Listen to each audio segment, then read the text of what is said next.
Welcome to Community Roundtable. They call me Ferdinand, the bringer of balance, leader of many disciplines, and your host of Community Roundtable. I'm here with the big bro, Ra Thriver. How you doing, brother? What's going on, man? Once again, glad to have this talk again and Looks like we might ready to have a chop up little some bit good game, man. Ready to chop up some connection. game. Yes, sir. Ready to chop up Yeah, some that's game, what's up, brother. man. hmm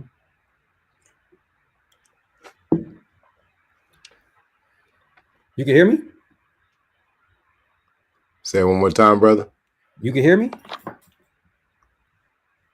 Oh man, we having issues. Listen, I can. It kind of. Yeah, it's just a little bit. It's challenging to catch Oh what you're man, saying, because now, it's choppy. oh Yes, man. we solved the issue, and then we had the issue again. How about now? Am I good? Yeah. So we're gonna try to work through. We're gonna try to work through this, and so today's episode, episode 9, is on the cosmos and how the cosmos affects us. Right. So my brother Rob Driver and I, we're gonna touch on the cosmos, what's going on in the celestial sphere, and how that is affecting behavior on this physical plane. Right. So I'll give everybody an example that I normally give. Right. We talk about. We talk about the moon, right, and what and the moon's effect on us, right? Well, the moon creates lunatics, right? Full moon, and it raises the tide, it raises the water, right? No matter where the water is. Okay. Now, if that's what the moon does, what we got to start looking at is what each of the other planets and their moons do, pending where they are in the zodiac wheel or the celestial sphere. No, man. Am I good? Can you hear me? Yep, I can hear you. You Okay, get all right. clear right now. Oh, good. All right. No, man, I definitely agree. Everything, even down to the climate, even down to the ants, even down to the bees, even down to the electric magnetic pole. So if us traveling through the universe and going across, different points in the universe can have all these effects, how could it affect us by a byproduct just of that? So I'm definitely excited because I know that this is kind of, your lane, the astrology, and I'm here to just, help you dive deep and maybe ask some questions for the audience as well, and then just dive down the rabbit hole, man. I appreciate that. Thank you. Thank you very much.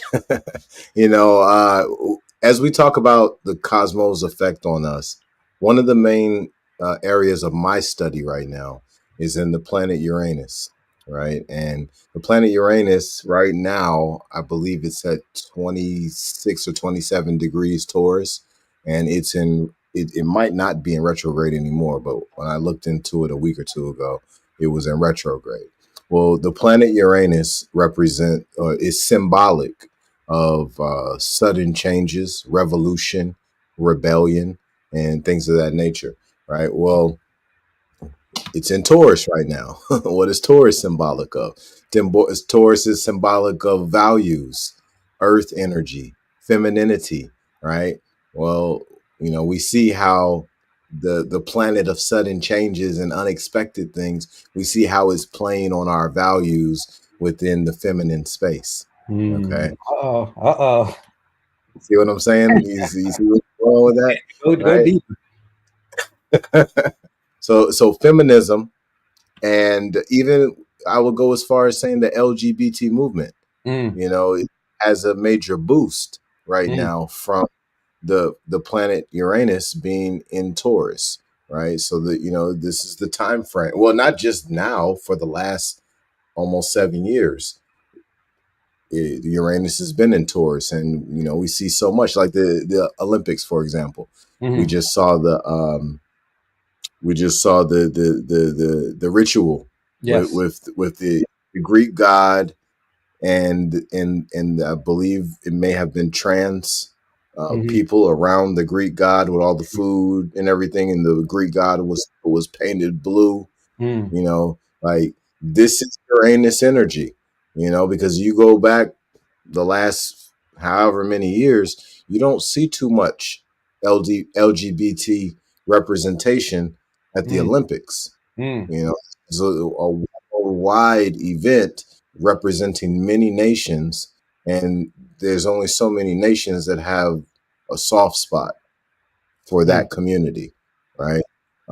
So these are things to think about. Now, let's fast forward. I wanted to give that example of Uranus, what it's doing in Taurus right now. Now, let's take it to Gemini.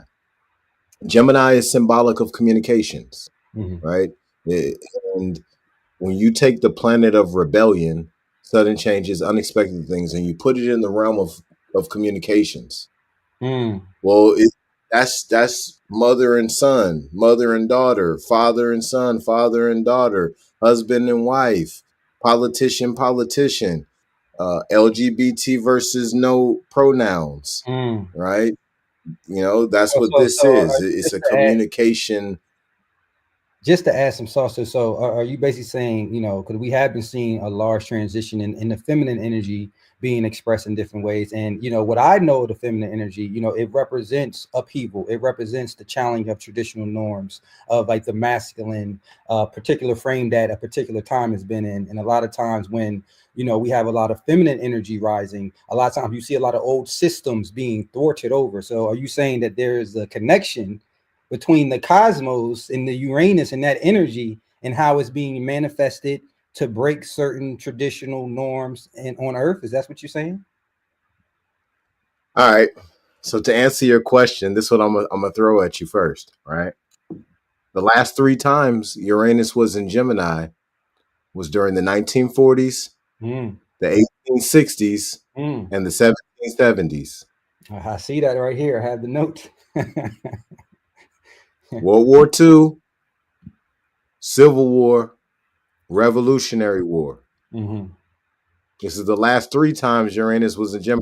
So if we keep going back in that wheel for as far as we can go, Mm, every single 84 years this happens. mm, Right? So, to answer your question, yes, there is a direct correlation between where these planets are in the celestial sphere in our solar system and what type of energy is projected off of them into our atmosphere based upon light rays.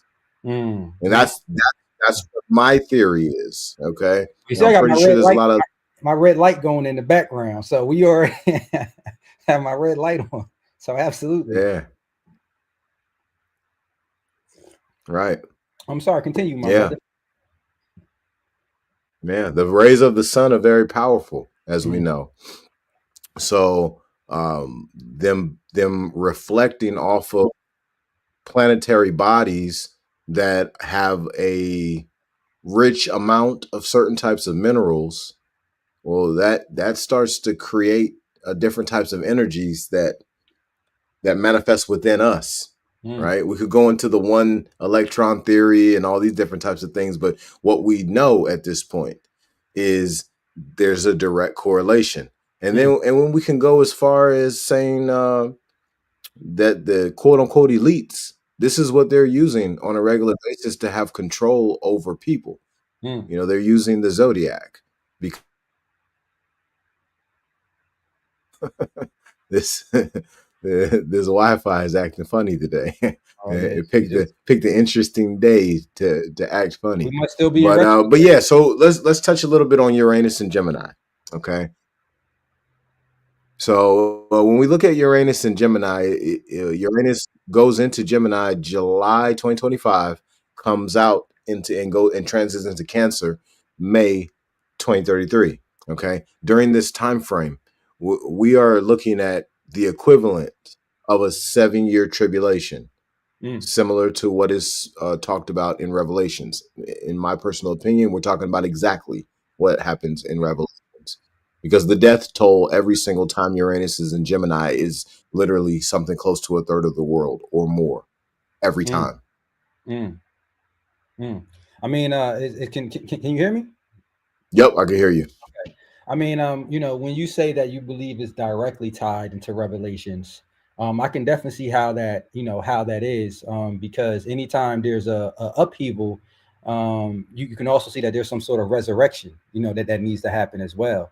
Yes. So, us being in these, trials and tribulations. And, the funny thing about, Revelations, the book, and not to go steer it too far, and I don't, unless you want to go that far, but, one interesting thing is that according to the Bible, no one has ever even went to heaven or hell because judgment hasn't even been passed yet. We haven't went through which you were just talking about, the 7 years, the trials and tribulations, the different things that allow us to see, whether your frequency is going to go to the higher realms, or the lower realms. So the fact that you are pinpointing that these next 7 years are coinciding with, some of the upheavals. And if you look at Revelations, a lot of the things that were happening, it really becomes not to say scary, because I'm not religious, but when I see how what is being described in the end times and what we're actually going through, I said someone who wrote this had to have advanced knowledge of the cosmos to predict down to the T so many of the elements that were coming out. Now, it's either one or two things. Either someone had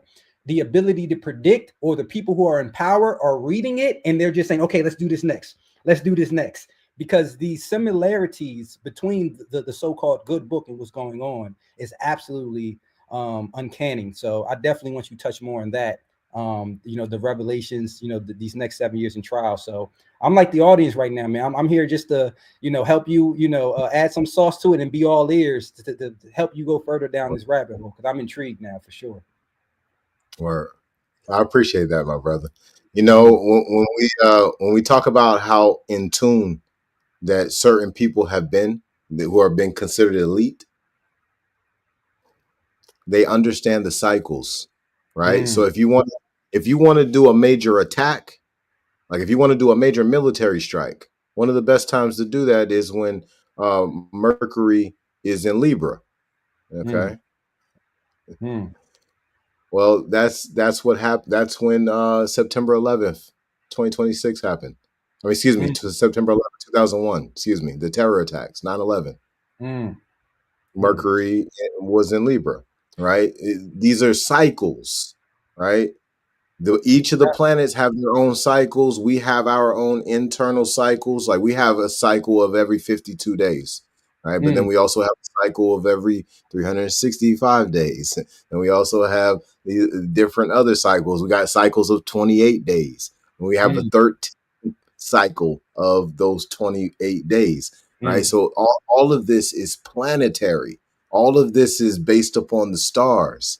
So Ancient let me Egypt. ask you this: when they're Mhm. doing certain ritual days, is it because it's easier to get it past us, or are they more concerned with the power that boosting they're getting, or are they more concerned like, hey, this is a great day that we can somehow slip it past the masses, or we don't really care about the masses? This is just a great day to magnify whatever energy that we're putting it out. Is it either or? Do you think they look at it that way? I would say that these targeted these targeted holidays Mm, are to harness our energy more effectively and efficiently. mm. Because think about what they're doing. They're bringing everyone together. Mm, mm, Where mm, two or three or more are gathered in my name. mm, mm. How Copy. about 2 or 300,000 or more? Mm. Even if it's a false name. And that's my point. I'm not even using that scripture to necessarily reference God or Jesus or Mm, Christianity. I'm more so using it to reference Sun Tzu, right? mm, Where he talks about if you want to, you want to win a war, you got to make sure that army is imbued with one spirit. And that's what mm, that verse in the Bible is. It is, in my opinion, it is one and the same with the art of war doctrine as far as that specific part mm, of the doctrine.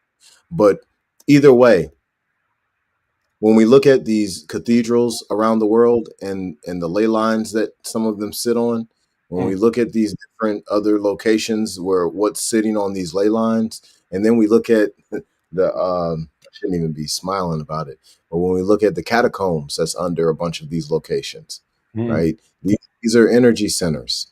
You know, Mm, these are areas where energy is being boosted from below the tectonic plates, mm, and it's being harnessed, right? And then when we look at some of these locations, like there's a cathedral, a real old one in New York. But if I forgot the name of it, I don't know, it might be St. Peter's, but I forgot the name of it. But anyway, it's right in New York City. Everything's built around it. mm, Everything in New York, mm, everything is mm, built around this centralized. I mean, you can see it from, like, if you're looking from a map straight down at all the mm. streets and everything, right? Yeah. It looks like almost like a motherboard, right? Where Well, we it's know. centralized. Well, we know the so-called founding fathers, and we know that all of them weren't of the dominant society's hue tone, but we know they were master masons. So let me Yes. ask you this: did they know that by putting certain geometry and certain metrics, that things around it will also hold some sort of vibratory resonance? That's why it's like a motherboard or like a circuit board, and a lot of these things were intentfully matched with the as above, as below to create these energy centers. Are you talking about? Pretty much. This is, imagine the United States of America being a whole bunch of MacBook Pros Mm, connected together, right? mm, And each of, Miami, New York, Dallas, San Francisco, Los Angeles, and the list goes on, right? Each of these are their own supercomputers, but they're all connected right.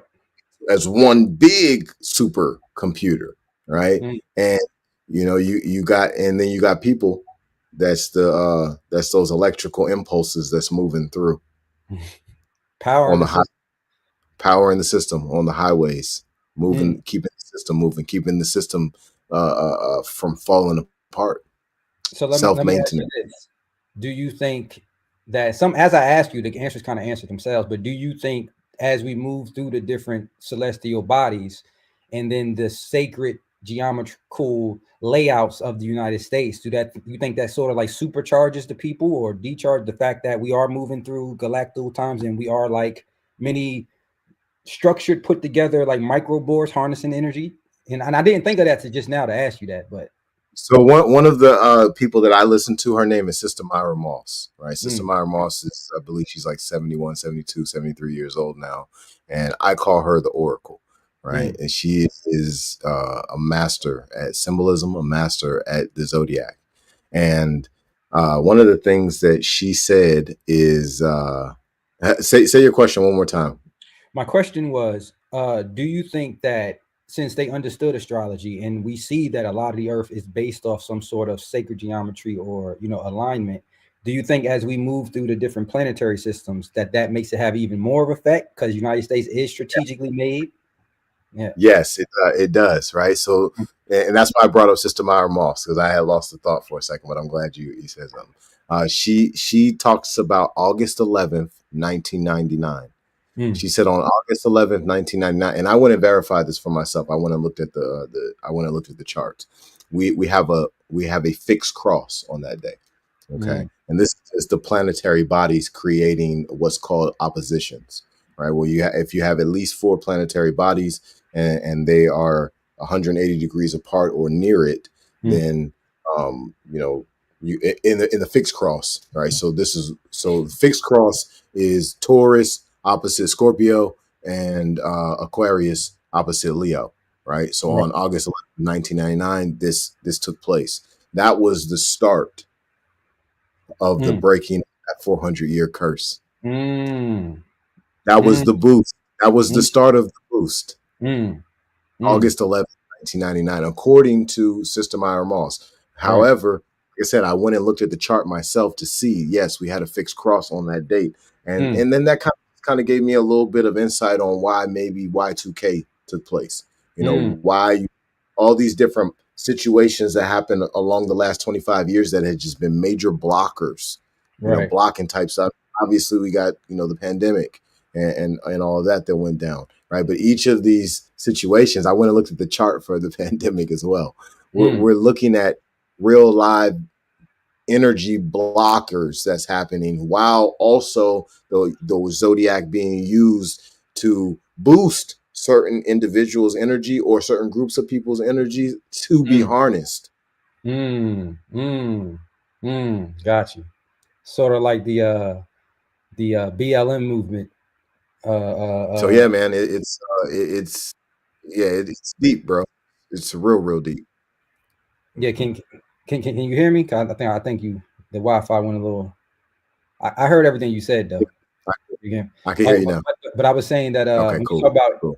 things happen so energy can be harnessed, it reminded me of I don't even remember what year it was now, but the BLM movement, and how that seemed like it was really extremely orchestrated, for the harvesting of energy. So I definitely see how these things play out for sure, for sure. But I guess let me ask you this.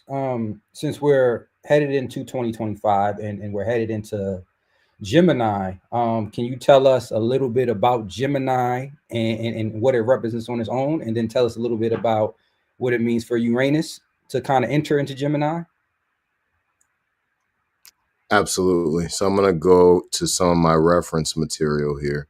So with Gemini, Gemini's ruling planet is Mercury. Okay, but Gemini is also, like I said, it's symbolic of communication Mm, and channeling and anything communications. This is Gemini. And let's see, what else do we got over here? Gemini. All right, so Gemini is also symbolic of mental, how we think, communication, perception, also superficiality, right? So mm, it's polarities and everything, yeah. right? So now Uranus is the planet of rebellion, the planet of sudden changes, unexpected Mm, things. mm, Uranus is the planet of its inventors, reformers, rebels, humanitarians, altruists, originality, uniqueness, unexpected things, eccentricity, disruption, mm, progress, inventions, electronics, new technology, non-conformity, right? So we're mm, looking at revolution, okay? And the reason why I'm saying revolution, because if you look at the socioeconomic landscape of the United States of America and the socioeconomic landscape of really the world, right? The major powers in this world, being Vatican City, China, Russia, uh, uh, uh, Great Britain, United mm, States of America.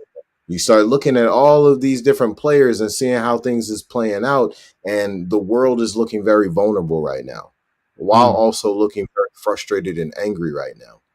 mm, Okay, so when you start throwing in rebellion and communication over a 7 to 8 year period of time, while you have a whole bunch of people who they're working hard on a regular basis and they're buying food that's more expensive today with less minerals. mm, Their medical care is subpar. Their religious space is not providing solutions. Their political space is not providing solutions. Their academic space is watered down. mm. Yeah, you're looking at World War III with ease.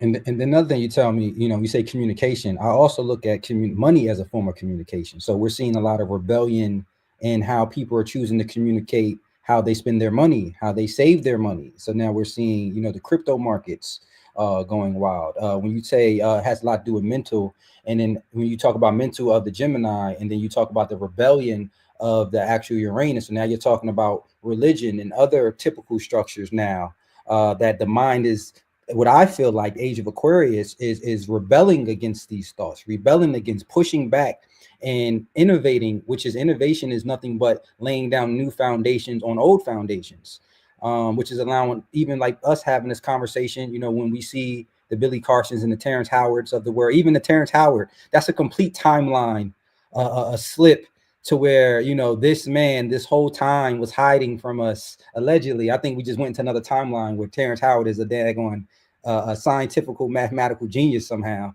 But these are to me signs when I hear you talk about what Gemini represents and then what Uranus represents, and the fact that we're going from, you said, the Taurus, so we can see the upheaval, the rise in feminism, the rise in any minority voice having some sort of rebellion platform against what was, and now we're moving into that Gemini which as well, which I know about Gemini, it also represents masculine and feminine. That's why you have the double polarities of the faces, the smiling and crying.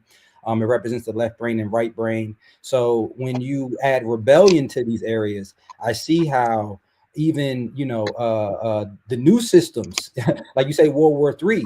I mean, because relatively, we've been very peaceful. Like, and you've been in the military, right? Correct me if I'm wrong, right? So Yes, sir. you can say this.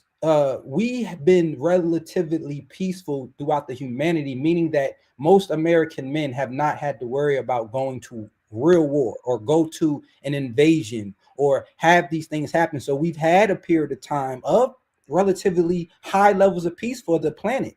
So it makes sense to me if we've been experiencing high levels of peace, as far as, yes, you might have to worry about different stuff happening locally, but you're not worried about typically Asia coming to get you or Russia coming to get you. This would seem that now that period of cycle could be over, and now we could see what has always been, which we've always seen other people and other things happening. So I definitely could see how that's happening. And then when we're lining up with, not to say too many names in here, but the people who had a plan by 2030, when they're telling us we'll own nothing, but we won't be happy, and we'll be happy. All of these things are happening while Uranus is in Gemini. So it takes, us to really pay attention for that. We can do what we was talking about last, is to pattern predict, because I am agreeing with you in this timeline, the things that I'm seeing in the next 2 to 3 years. I think that we will have a level of prosperity, but I still think that we have to hit that wall that we did not hit yet. That wall that in 08 and 09 was kind of kicked further down, that at some way it has to balance itself out. Now, it seems like there's a double play, because no matter which way you go about it, seems like we're headed towards a digital currency, whether it's benevolent or malevolent. Now it just seems like who's going to, which way consciousness, because we always have the right to decide, but which level of consciousness are we going to decide to go towards? More of the freer markets that the cryptos are starting to give us, or are we going to go into like the so-called Fed nows and some of the governmental blockchains? So I think that we're really at a precipice of mankind, because not only does Uranus and Gemini gives us the ability to rebel and break free, it also gives us the ability to be further locked down in a way too. So it's kind of like the overall collective humanity, we're kind of at like a turning point to me, which is going to be decided. I think, like brothers like us, the reason why I decided to add my voice to this thing, because I feel like if enough of the uncollective consciousness understand what's going on and raise elevation, we won't always need a government to try to think for us, or when the government is thinking for us, we can rebel against that and say, no, that doesn't make any sense. Sort of like how most of the country did over the past elections, where one party who owned the majority of the mainstream of the social media was trying to paint us a narrative, but the collective consciousness of the United States at least said no, because everywhere you look, this narrative was painted, and the other side was being underpainted, but we still chose to rebel against what we were being fed in favor of other ideologies, which is further, as Ferdinand is trying to tell you guys, is showing you the effects in action. But if you're not paying attention to the detail, that there's an above play, like Ferdinand is breaking down to you, you won't be able to see the correlation between the below and the as above, even when it comes to these seemingly microaggression towards authority. But they're not just happening for no reason. There's a causality, and this is what we're kind of tell you guys here during this so-called broadcast that we're on right now. Absolutely. And I appreciate you bringing all of that up, Rob. I want people to understand that just because these planets have the level of influence that they have, it doesn't take out free will. Free will is still in this equation. It's in this algorithm. However, I do want to help everyone understand the power of these planetary bodies, because what these planetary bodies are made of, so are you. What every star in the entire cosmos is made of, so are you.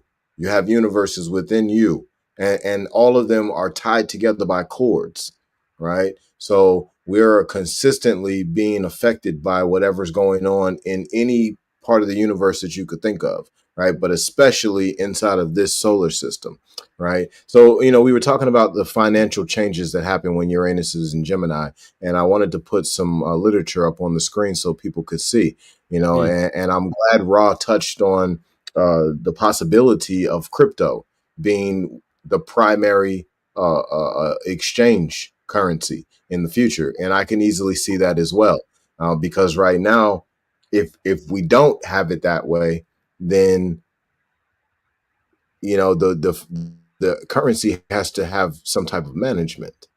But with the crypto, with the decentralized, we have a certain amount of autonomy over that currency, right? Well, I can see that happening by 2033. Honestly, by probably 2030, I could see a full changeover, but especially by 2040. Now, and please, everyone at home who's checking out the broadcast, thank you so much for coming and checking out Community Roundtable episode 9. And I'm Ferdinand, and we're also here with Raw Thriver. Please take a look at the write up on this document. Screenshot this, whatever you got to do, so you can understand that when Uranus goes into Gemini, we have a lot of unexpected changes, not just within the realms of communication, but also, and like Ra was saying, finances is communication in its own way. So we have major financial changes, and you can see what has happened here the last looks like 4 times that Uranus was in Gemini, and what they're projecting to happen in between 2025 and 2033. Now, Ferdinand is expecting a major monetary system change long before 2033. So I'm hoping and praying that y'all are out there preparing for this, because it it's not going to be subtle this time. Mm. This is going to be filled with a lot of poor communication, a lot of people who are going to be extremely emotional, a lot of people who are going to be extremely desperate, and all of them, or let's say 90% of them, are going to be heavily armed at the same time.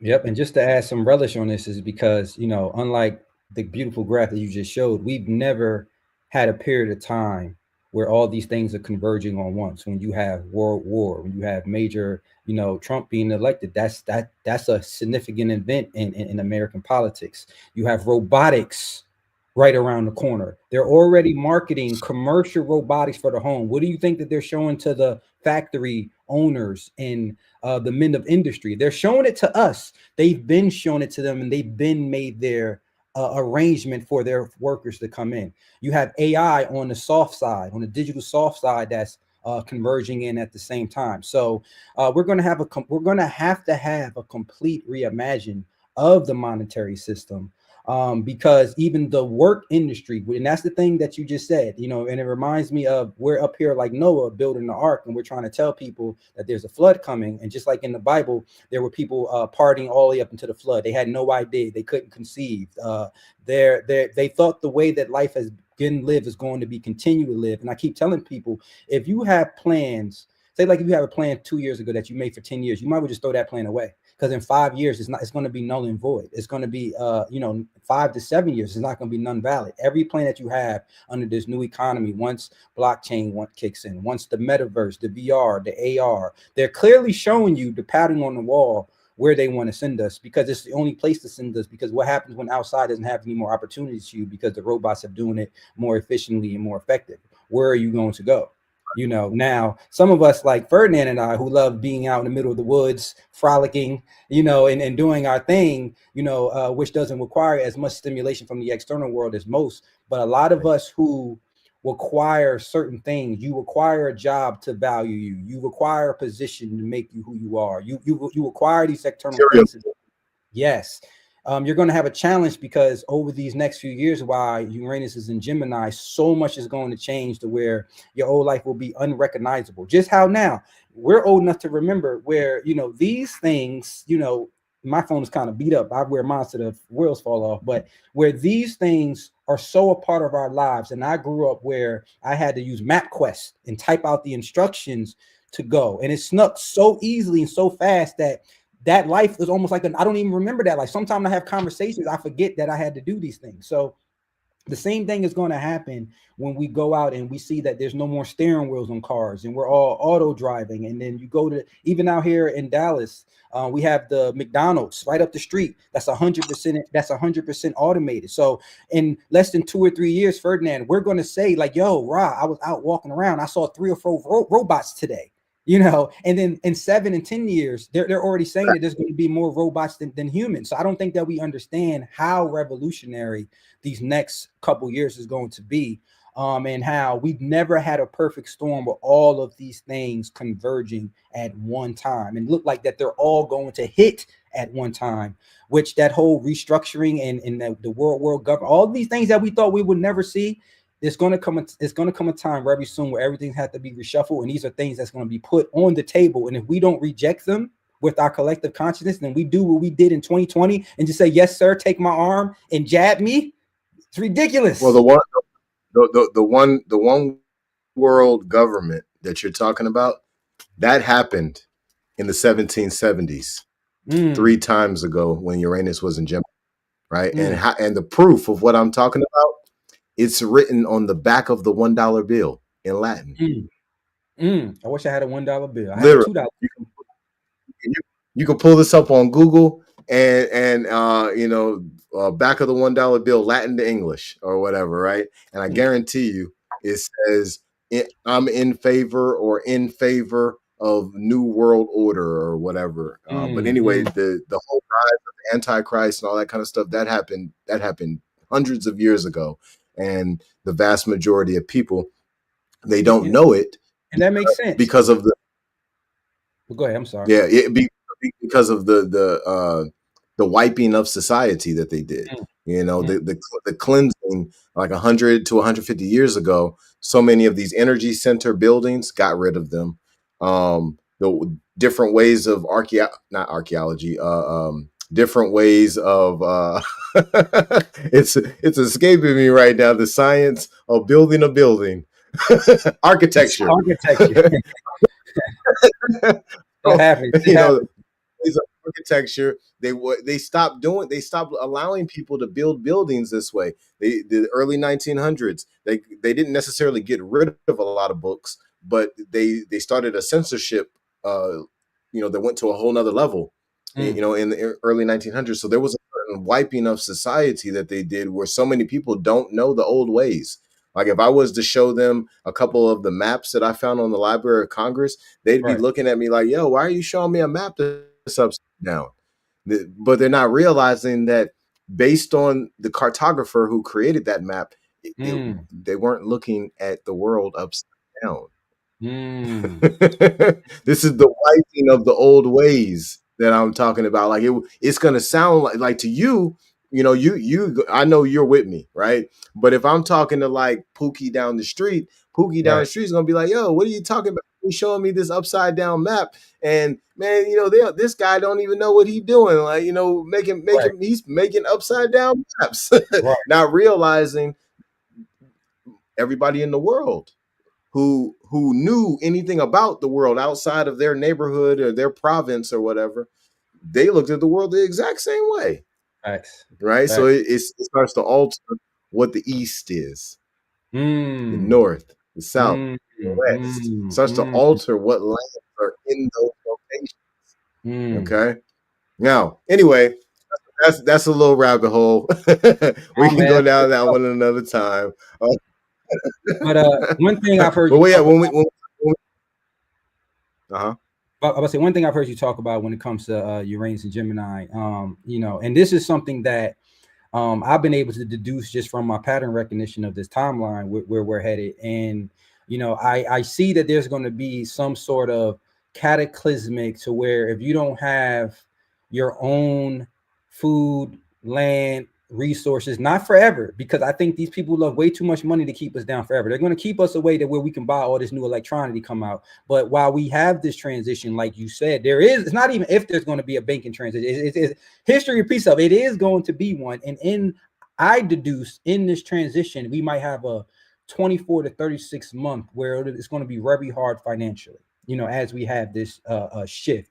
Now, I already thought 2 or 3 years, but then I heard you say one of these days that you see something in like a 2 years time. So kind of tell me what it is that you're seeing that makes you are telling people if you don't have your own thing, it might get rough for you for a while. What is it that you're seeing? All right. So what I did was I took a look at like my combat experience and what I saw in war, Mm, what I've seen in different shanty towns, and then I also took a look at the socioeconomic landscape of America. For mm, decades, American politicians have been paying farmers to not farm on thousands of acres of land throughout the whole United States.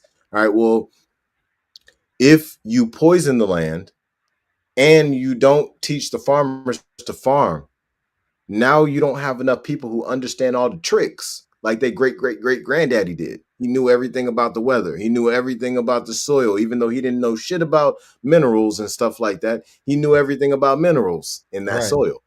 You know what I'm saying? He knew everything about that land so he could fix whatever the problem was, in a very short period of time and keep food growing. All right. Mm, Now I'm going somewhere with this, so stick with me, right? If you got a whole bunch of farmers who can't grow food, right? They don't know how to do it. They don't have the ability for whatever reason. Maybe they're lazy or maybe they just don't have know-how, right? And the land's poisoned. And then you for 100, 200, 300 years, you killing people all around the earth. mm, So eventually, when you're not in power anymore, your dollar is not this gold standard of money around the world. And a bunch of these countries say, you know what, we're not taking your money no more.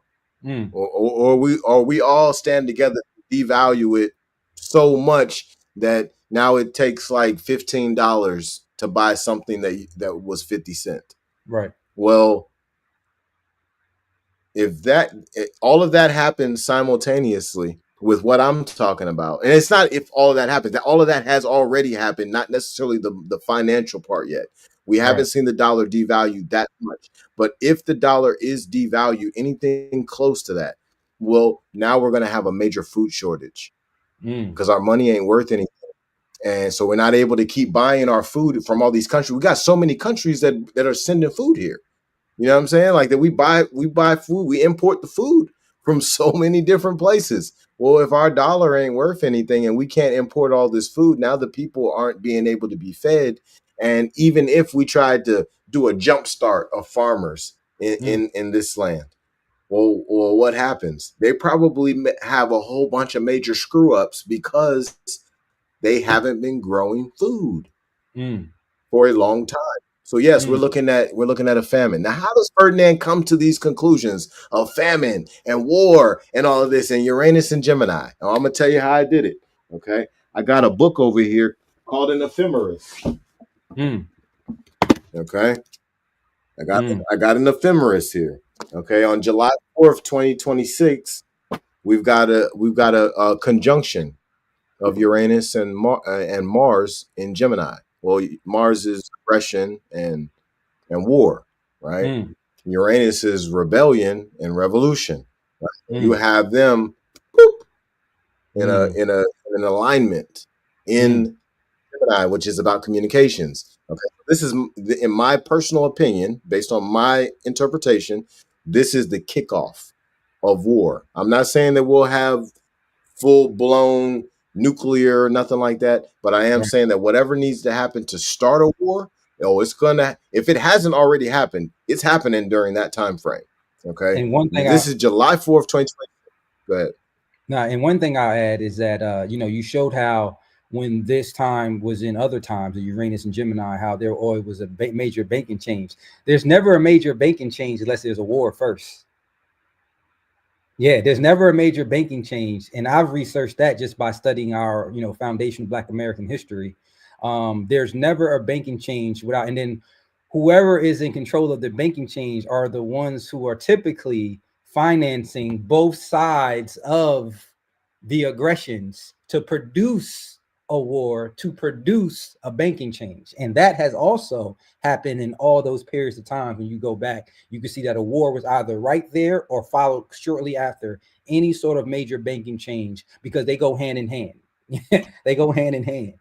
So once again, That's it could be something that he's just going off his intuition, or it could be just one, knowing there's nothing new under the sun, two, studying where you've been so that you know what you're going, and then using, his veteran experience, his I don't even know how long this man, how many cycles this man has been on the planet, but I've guaranteed it has been for a little bit to get some knowledge. And I'm coming across the same exact pattern recognition. The only thing that makes me really double down on it is that when you throw in the history and then you throw in the alignment in the stars and the moons, and then you see the repetitive nature of it, and then you also understand that we're not doing nothing but cycles over and over, and it's relatively, to me, the same thing that's happening, but the way we look at it or maybe take information is different. You know what I mean? But if you really want to know where you're going, just look at where you've been, and it's not even fear mongering. To me, once again, I'm someone who likes to stay in the positivity, all that good stuff.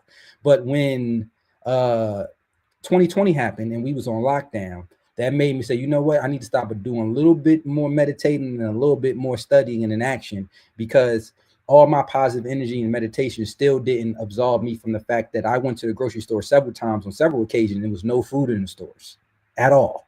You know what I mean?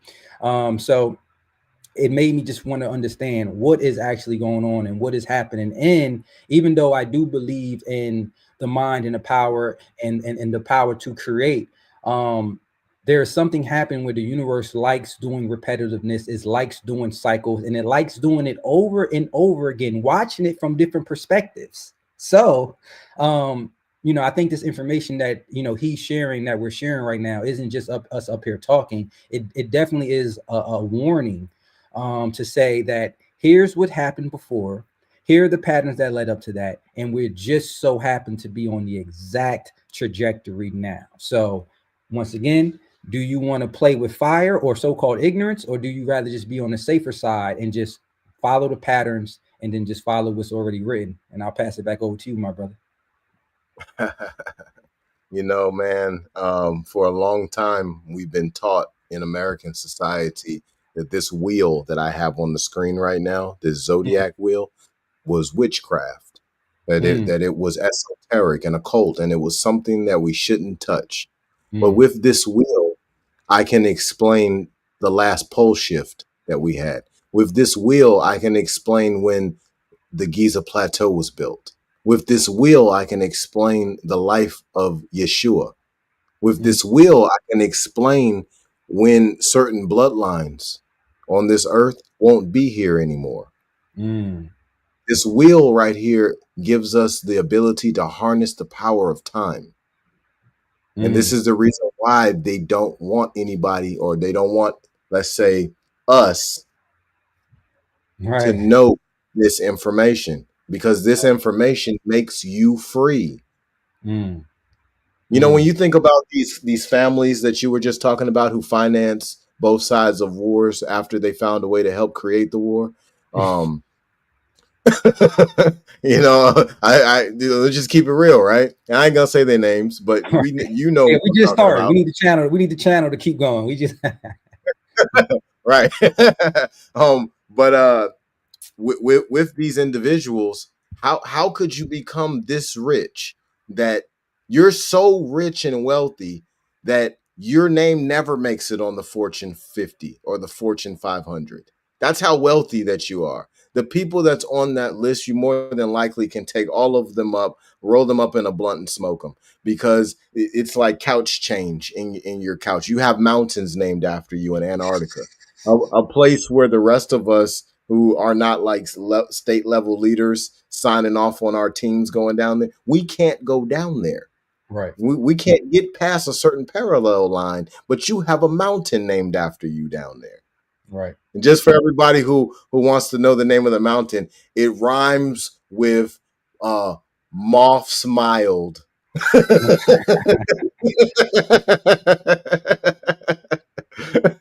Google But Map, yes, Google Earth, Google Earth. Mount Moth Smiled.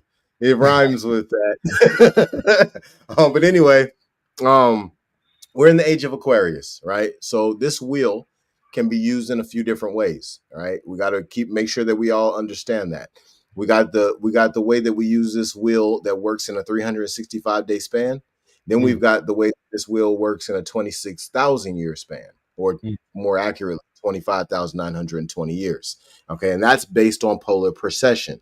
Okay, the polar region, it moves in a wobble, right? But it to do one full revolution of that wobble, it takes 25,920 years to go through the full zodiac. And this is what determines what age that we're in. We just came out of the age of Pisces. Well, that was based upon polar precession, right? Now we're in the age of Aquarius.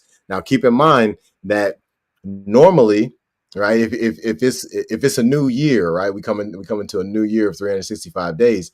When we come into the first zodiac sign in the spring, that's what sign is that? Where we at? Aries? Aries. Okay, so that's Aries, but we come into Aries right after we come out of what? Pisces. Pisces. Okay, but when we do polar precession, we go clockwise. See what I'm saying? That's interesting. That's That really so interesting. Okay, so this becomes very important when we're talking about the age, what age that we're in, and then we start to talk about what planets rule that age. We're in the age of Aquarius. What rules? Uranus and Saturn. Woo, woo. The tail becomes the head, and the head becomes the tail. Yeah, I was during just that about to say the last becomes first and the first becomes last, like the Bible predicted. That's how you know we on the same wavelength. I would swear to God, I was about to say that.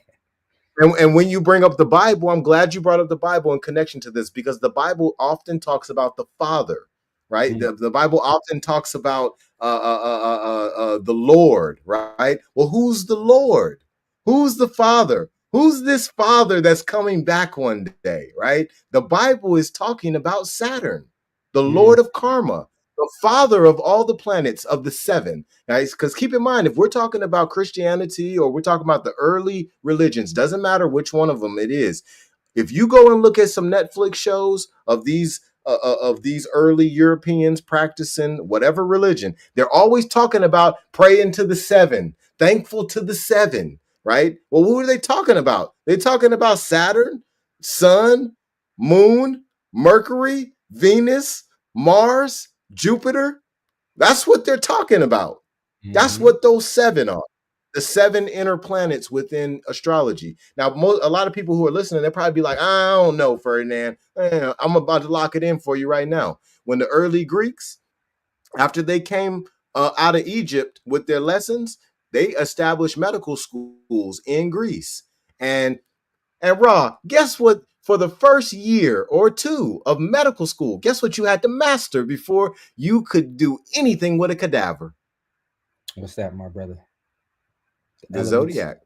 The zodiac, my brother. That you had to master the zodiac before you could move on to the next part of your training in medicine.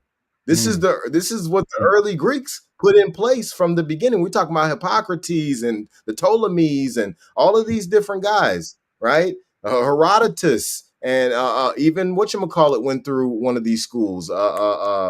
Nostradamus, right? All of these guys went through a school like this, Mystery and this school. is why.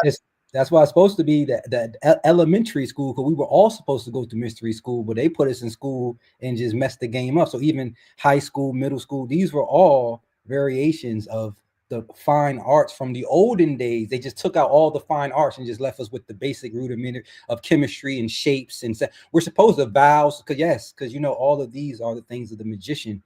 They just, as always, told us half of everything, or not even half, a skosh of everything.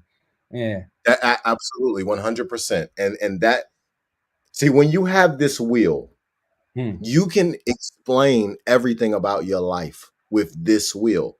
Like if I had your birth chart right now on the screen, I could explain things to you about yourself that your mama doesn't know, that your daddy doesn't know. Now they have seen the behavior, but they haven't really been able to explain the behavior. They just say things like, yeah, that's Ra. Ra, he does stuff like that. This is Right. what Ra likes to eat. Right. This is when Ra likes to go to sleep. Ra likes to take showers instead of baths. Ra Right. likes to play basketball instead of football, right? And they might not be able to explain these things, but they know them about you because they've been watching your behavior for Mm, so many years, right? But with this wheel, mm, well, I can explain every single behavior of not just what you have in your lifetime, but of your lineage, right? mm, Of what your descendants will be, just off of what your birth chart is interpreted as, right? mm, Because what we're doing in that space of interpreting a birth chart, we are speaking high vibrational spirituality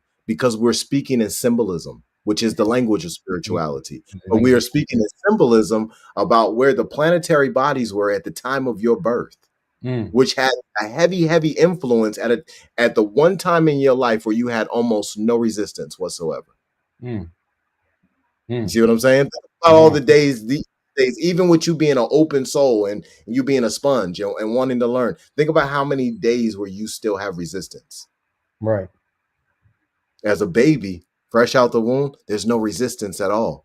You're Mm, just taking it in. right. Right. And the thing that you say, you talk about the will, and we know in Freemasonry, the will is one of the things that they what they call them, traveling man. They get to the traveling man. You see, even seen in Cat Williams in his Shannon Sharp interview, he had that will, and even the Mayans and the Incas, like that will.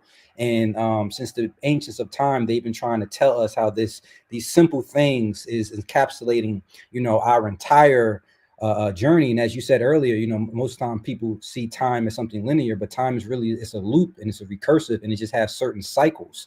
And with these, and my uncle always tells me, my uncle always says, first of all, he always tells me, when I talk about God of like something up in the skies, for years he always just tell me, nephew, every time I talk about God like somewhere else, he always said, nephew, there ain't no mystery God. There is no mystery God. And then he always tells me, before there was books, how did we learn? What did we study? What did we read? And then he always just tell me, it's just by studying nature, studying the stars, studying the trees, studying it'll teach you everything that you need to know about what's going on here. So it's amazing that early on that they were able to, without nowhere near the so-called technology, and we know technology is just the ability to think in a certain way, then share that thinking with another person. But even without all this advanced technology that we have today, that a man is able to create something to share with multiple people, they still knew about the true fabric of our nature, that it was cylinder, that it was secular, that it had different eras and time frames, and somehow we're ticking through the ages with the level of, I won't even say that it's reincarnation, it's just incarnation up to that, the time we're over and over, and then eventually you get to break free, which this year we're coming to an end, but we still haven't talked about, whether we can in this episode or not, about that 13th zodiac, and how every year, when you have, this year was a leap year where we did have the extra year, or the 13th month this year, and how every time that you have, it's funny because we have that leap year this year right before entering 2025, which is going to be Gemini, but there's always a change in humanity. So we might have been going in a circle, then we'll have that 13th year, then we'll hit a slight little loop to where the time loop doesn't go around the circle the same way. Now it's like tracing it on the outside, and we keep going spiraling out and spiraling out. So that's what I think that we're on now, to where we was in one age, obviously we were in the age of Pisces. We hit that 13th zodiac this year. It took us slightly out of the secular pattern that we've been in. Now we're forming a new circle in a new pattern, kind of locked into another 12 zodiac cycle, until that 13th zodiac cycle kind of coming again. So no, man, this you're helping me understand more, listening, I'm hearing you chop the game up, and it's making my wheels spin at the same time. For anybody who wants to know what the name of that 13th zodiac is, here it is right here. Uh, Vicious. uh, yep. Officius. Yep. Vicious. Officius. There it is right there. And he's the serpent bearer. Hopefully y'all can see that. Yes, and he's the Okay. one That's the who 13th zodiac sign. represented, the snake of the underworld that a lot of the ancients depicted in the fermented, which is like Ferdinand said, is all symbology, and they was telling you about that Kundalini energy that's at the base of the spine, and even once again in the art in the Garden of Eden, the serpent has always been represented by an enlightened source, an enlightened being. Even once again, God says in the Bible that man must be risen up as Moses risen up the serpent, in the desert, So the serpent has always been, even the dragon in Chinese, some of the Asian cultures, has been seen as a representation of enlightenment. And it just so happened that the serpent bearer, Ophiuchus, or how you say it, he represents the one who grasps, who struggled with the serpent, which ultimately represents enlightenment as we're heading into the age of Aquarius. So none of these things to me is coincidental. And I'm definitely glad that you're on here, bringing it attention, because what is showing me that instead of sitting, and it is good to sit and think and hypothesize and think on your thoughts, but sometimes there are clearer ways that just by studying the as above, and making the correlation, we can kind of have more of a smoother sailing versus thinking what's going to happen next, kind of understand and know what's going to happen next, and then just act accordingly. Now, one thing I want to ask you, during these next couple years and things getting challenging, what are you doing, or what do you recommend spiritually that one can do to kind of they said some rules can be bent or broken to kind of soften what's in the stars, kind of by using our ancient and current powers. Do you have anything that you can give us? I just put it Uh-oh. up on the screen. I Uh-oh. highly recommend that every person out there, no matter what religion that you practice, if you want to make it through if you want to make it from 2025 until 2033, you want to come out alive on the other side, you want to come out looking better, you want to feel good, you want to have your family intact, you need to master what's in Ephesians 6. You need to honor thy mother and father, for thy days to be long upon the earth. And you definitely need to be putting on the armor of God. This is a spiritual war that you're fighting here, right? Mm-hmm. You may or may not realize that this is a spiritual warfare tactics that we see happening with the poison in the food. This is spiritual warfare to give people a watered down religion, and allowing anybody to set up a church and get tax breaks and earn as much money as possible. This is spiritual warfare. This is spiritual warfare in these academic institutions. This is spiritual warfare inside of these correctional facility institutions. You need to understand that spiritual, and I'm not saying Raw needs to understand, just anybody out there who's listening, please understand that uh, you are being spiritually attacked. That's what the COVID coronavirus pandemic, whatever you want to call it, in January, March 2020, that's what that was. That was a blocking mechanism to bump up the level of fear that was going on that needed to be happening during that time to stop you from elevating your character and integrity. Because I do believe there was multiple planets in Capricorn during Mm-hmm. that time. Capricorn is the zodiac sign of character and integrity, right? Well, if you got a whole bunch of people who are boosting their integrity, what does that mean? Well, it says in the Bible that the truth shall make you free. So if you're having a boost in your integrity and in your character, now you are unlocking things in your mind, and you are freeing yourself from different types of traumas. You're just unlocking door after door after door. And you can't really be a slave when your mind is telling you free. So now you Mm-hmm. got to start letting go of slave stuff. Well, what do Mm-hmm. you do to stop people from achieving that in mass amounts? You bump the fear level all the way up. Now they're paralyzed at the spiritual, mental, and physical levels. Understand, people, that you have been in a spiritual war for arguably 2,000 years, and it's Mm-hmm. been out of control since 1770s. And it's not even an exaggeration. All you got to do is look at the back of your dollar that you spend on a regular basis. It says it right on the back of the dollar. The one world order. The Mm-hmm. whole Antichrist movement, people have been like, oh, wait for the rapture. And then the Antichrist is coming. I hope to not be here. Listen, you've been here with the Antichrist the whole time. You've been dealing with Manchurian candidate leaders for the last 2,000 years all around the earth, because every single one of them has to kiss the ring of the Mm-hmm. Pope, Mm-hmm. Vatican City. One thing that It was interesting, and you know me, I'm a Matrix fanatic. But then we talked about how, Saturn, and I can't remember quite what you said about Saturn. But what do you feel about the hexagon? They said that we're under a hex. So I don't know if you know about the hexagonal that is spiraling, on top of Saturn. You can even pull it up if you want to show the audience. And they say that Saturn is actually where our so-called physical reality is being, projected out of.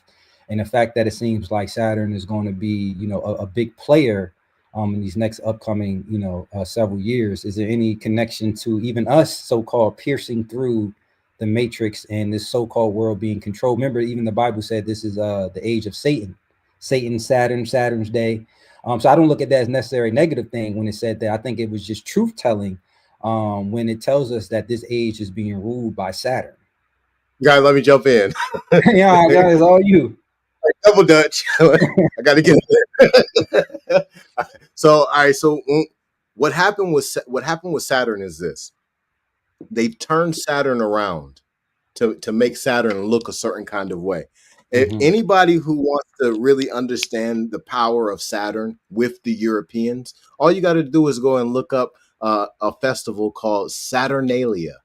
Mm-hmm. See, what's so ironic about Saturnalia is they put Diddy and R. Kelly in prison for pretty much doing Saturnalia, right? That's what Saturnalia was. What Diddy is having problems with, in the media about these freak off parties and all that other kind of stuff. Well, that's what this was. This was major, Saturnalia.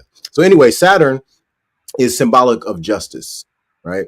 The Greeks called Saturn Chronos, right? This is where chronology comes from, the father of time, right? The lord of karma. This is what Saturn has been known as the lord of the planets. Before the sun got the name, the sun, all the names of the sun, Saturn had them first, right? Well, what is Saturn? Saturn is the planet of melanin. Saturn is the planet of black. Saturn is the planet of karma and justice. All right. So now when it comes down to the hexagon, I'm going to have to get back to you on that because I'm not sure. Okay. However, that's something that I do want to get a understanding of. But what Saturn does do when you come into the age of Aquarius, every time you come into it, right? Tail becomes the head becomes the tail. Pole shift. And let me thank you, brother, once again, for even being someone who doesn't have information on something and say that I'll get back to you. I always respect that. I always love that because sometimes, you ask someone a question and our egos don't want to act like we don't know stuff. You know what I mean? So that goes to show a true student is never afraid to say what he does know and what he doesn't know. So I just want to give you kudos for that. And then, especially as we dive into it, because, Saturn is very important. As you said, the hexagonal is represented also by the number 666 in Revelation. It tells us that the beast, is going to be 666. And even though it says that the beast is man in, carbon. So it's beautiful because a lot of things that, we saw in the Bible that we thought were coming from historical perspective, now we're starting to see that the Bible has always been a metaphysical book telling self about self, and all the characters in the book which representing different parts of man's own consciousness in that unseen war of the heavenly places. And it keeps giving us to look outside of self, for heavenly places. Yes, absolutely. And even, it always, talked about, a new kingdom coming from, it never said that we was going to go to anywhere. It said that the thing was going to come to us and it was going to come from the heavens, and then the heavens, it was going to come down from the heavens and make itself one, with the earth. So when you're talking about the pole shifting, when I look at the Bible and some of the stuff that it's saying, it's predicting, it's showing you somehow how, hell is raising up. Remember, he's calling forth the people that's in the earth. So and when you look at it from a different lens, it's like, are they describing pole shifting? Are you describing, one place being raised up and being judged, another place that was in the high places now coming down, which I think a lot of it is. I think that, the Bible, of course, has been used for a lot of things. I think that's been part of the trick, the fact that we thought it was used as a weapon. But, in this timeline for me, It really is a blueprint. And like I was someone in my comments the other day, oh, you can't take the Bible out of context. I said the only way the Bible works is if you take it out of context, my brother. I'm not having this, argument with you. So we will take it out of context. It was meant to be taken out of context because even in the Bible it tells you that it's 100% allegory. It's allegorical. Even the and I don't want to go to Billy Carson and talking to the folks, but even Christ himself, they say he spoke in parables, because it was just a big uh puzzle I was piece. about to say, I was about to Yeah. say the exact same thing. The Bible, as well as every other's religious doctrine on the planet, every single one of them are all parables of the zodiac, all of them, and I can prove it. And I am agreeing with him because we spoke on this last talk, and I said, I believe that the 12 disciples represented the 12 aspects of the zodiac, and Christ represented, the 13th aspect, which once again, this is a little too deep, but it wasn't just Christ's own, because they always tell us about the he, they don't never tell us about the her, because you can't have the he without the her. This is why the Mary Magdalene was always depicted with not a man, but with a boy, because you have to have the feminine. But once again, that way, you know what I mean, a little bit down a rabbit hole, but we can go as far down a rabbit hole, because another thing I'll say as well, and the feminine is so important during these times, because the feminine is rising, but the feminine is also being controlled and is being manipulated, because they know that they can't stop it from rising. So we can't stop it from rising. Let's poison it. So when it's rising, at least it's spewing the nonsense versus the nonsense that it really could spew. But I think that when you talk about the feminine rising, even in the Bible, they talked about the Sophia. Now she's the forgotten god of the Bible, Sophia. She's the one who said that I was there even before the world was created, even before Christ was created. Somehow it was this feminine energy figure that the Bible said God used this figure to create everything. It didn't create just on its own. It was a mutual understanding. It was as you said, a honoring of the father and the mother coalescing together, as you always have to create a son or manifestation son, or so I don't know why I went on that little rant right there, but I think it was important just for us to understand that these things that he talked about in the Bible, and almost every single text you read, they're all were allegorical to get you to understand what is happening inside of you, and to get you to understand what's happening in nature. They just did not have words like quantum physics, quantum entanglement, holographic principle. So they used the best terms that they could to describe angels and gods. And once again, we know that they never recognized God as a singular. God was always recognized as a we, or Elohim, or multiple,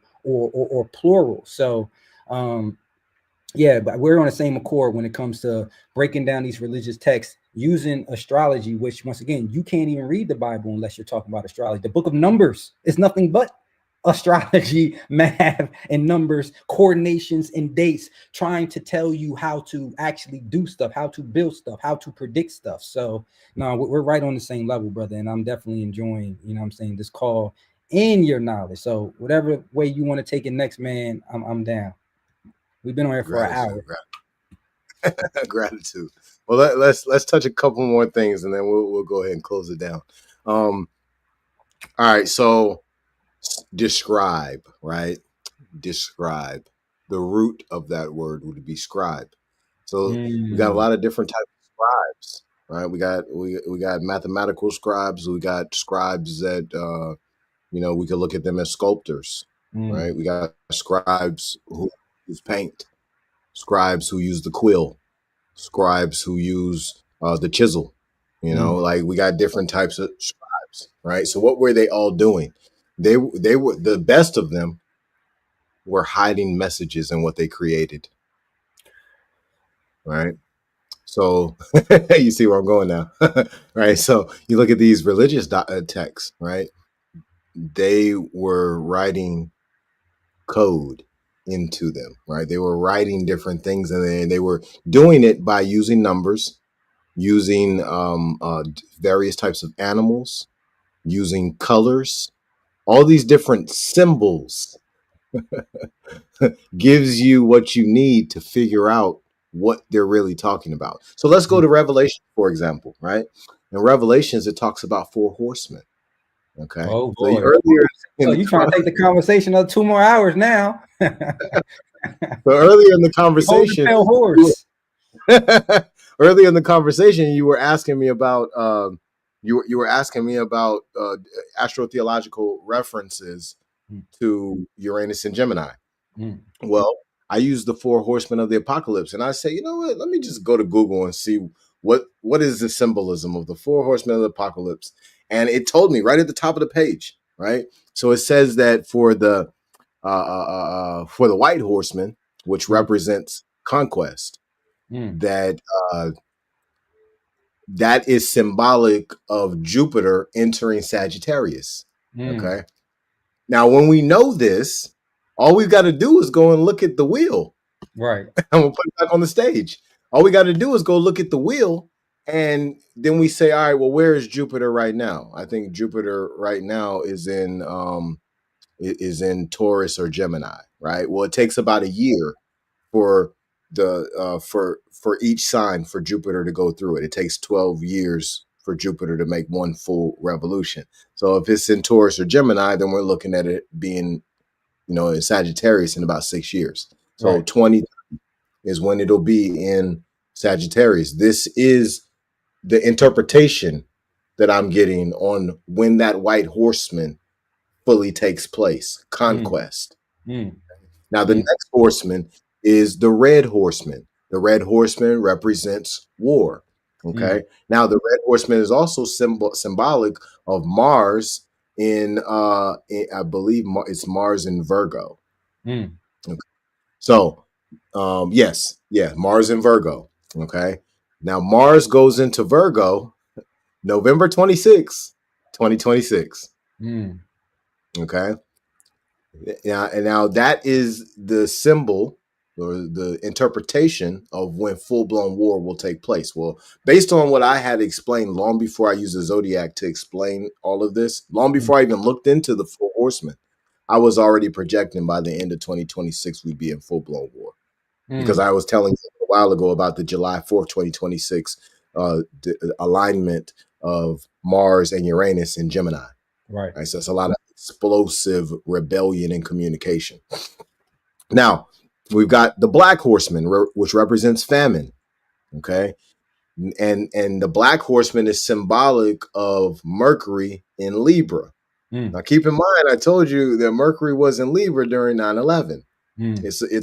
It's one of those times where you could do some military action and be effective. Right. Okay, so this is when famine is projected. So, Mm, which tells me that this may be some type of a chemical attack on the food. mm. See what I'm saying? Right. All right. So, this is September 11th, 2026, Mm. Wow. when Mercury goes into Libra. Wow. Okay. The last horseman is the pale horse, which represents death. Mhm. Okay. And the pale horseman is symbolic of Saturn. It doesn't say what zodiac sign that it goes in, but it is exalted in let me see. Let me be clear with you on when Saturn is exalted. Saturn rules Aquarius and it rules Capricorn. Mm. Okay. But I was about to say something about Saturn. Oh, we're in the age of Aquarius. Right.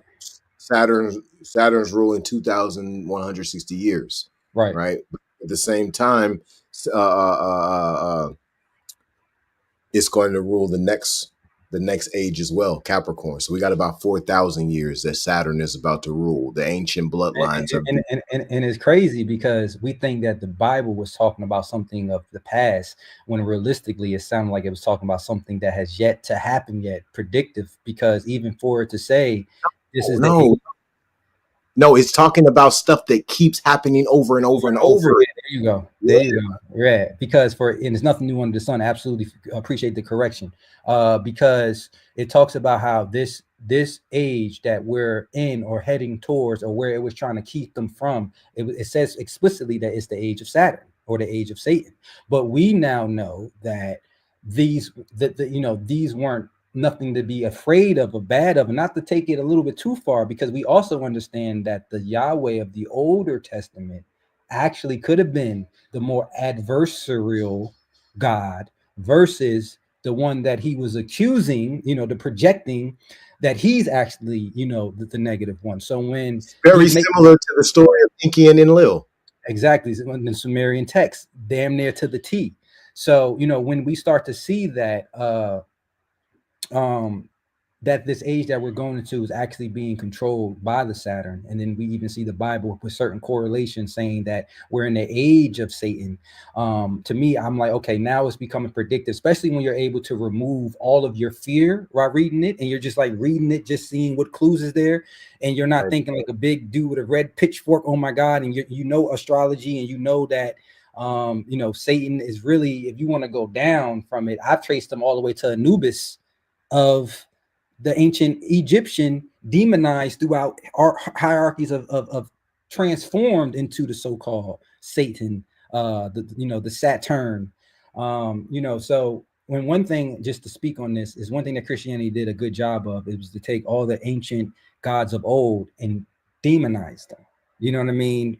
Flip them to make us look at the things that actually we worship, and have loathing energy and stuff from them. So that's another thing I wanted to add. They had to create a pathway to get people down to one God that they Mm-hmm. control. And the Mm-hmm. saddest part about what Christianity has done, and I feel so sorry for so many people out here who have bought the Kool-Aid, is they've led them down a path of idol worship. They don't even realize that that's what they've been doing. It says it right in the Bible that the price for idol worship is death. Well, look at the sick and shut-in list at almost every church that you go to. It's the same exact families on it every generation. Once grandma passed away, grandma's daughter's now on the list. Once Right. daughter passed away, daughter's daughter is on the list. Right? It's the same families over and over again. This is the price, and people don't realize it because it's a slow death. Well, Mm. why a slow death? Because you have allowed your enemies to harness your energy, Mm. and your enemies don't want you to die fast.